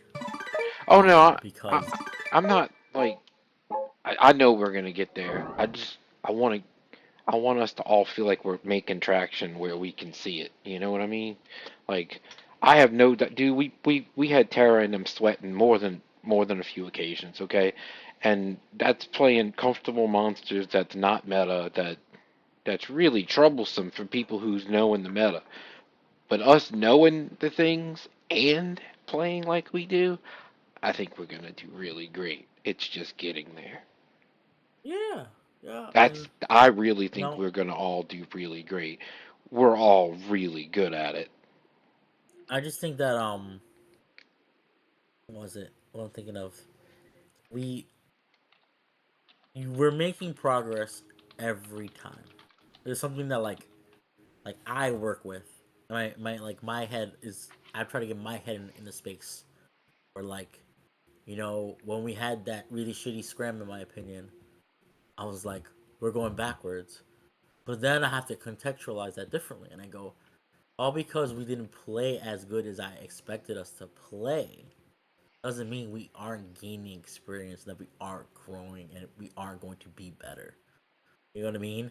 Like I have to look at it. I was looking at it like if we're You not were moving looking at it forward, more tangible, but we're still gaining the gaining yeah, experience. Yeah, I every little agree. thing we're gaining something. It might not show in that immediate, I like we agree. had those bad scrims, and then I was like, oh man, I can't play with Hawkman. That hurt my soul. I had a migraine. I felt like shit. I was like, I never felt this bad playing a game of my life. And then I just played with him more, and then everything's fine. You know what I mean? Like experience. Sometimes you have to go through that. Like, oh man, this feels like garbage. To get to the okay, that's how I do this. You know, and that part sucks. That part is not fun. But it's always you have in my mind. I have to contextualize that. Like, you know, Rome wasn't built in a day. You know, and even though you think that nothing is getting accomplished, something is getting accomplished. As long as we don't quit and we keep going, we'll be fine. I think that's just the part where that people get worried about. Like, oh man, are we ever gonna get there? I was like, we have the rest of our lives to get there. You know what I mean? Yeah. The more we do it, the better we'll be. You box, you were in UFC, like you didn't just hop into the ring without any training. No, You I didn't go through anything no, you I, did. You steps. There was things you learned, multiple things at once. You yeah, learned dude, certain you things. don't do it till you get it right. You do it till you'll never do it wrong, and Mhm. you did it's muscle memory, you constant just repetition, but when you add a lot more variables to it, like we have 66 characters in this game or something like that, that's a lot of variables to anything, like so, it's like playing chess, but instead of playing chess, you're already missing pieces before you start the game. That's the draft. Well, That's what the draft does. For me, it's more like, oh yeah, by the way, there's now 66 pieces on the chessboard that all do different things, that kind of do the same thing as other things, that counter other pieces on the board. and the draft kind of just takes the really strong pieces away, and you Yeah. have to learn how to play with the things that you're not used to playing, or just and you also have to know those things that are very good, because if they let you have it, make them pay. You know what I mean? Like, and so it's just all about, yeah, it's all about experience. Like I used to, like, I was hating playing Leafeon.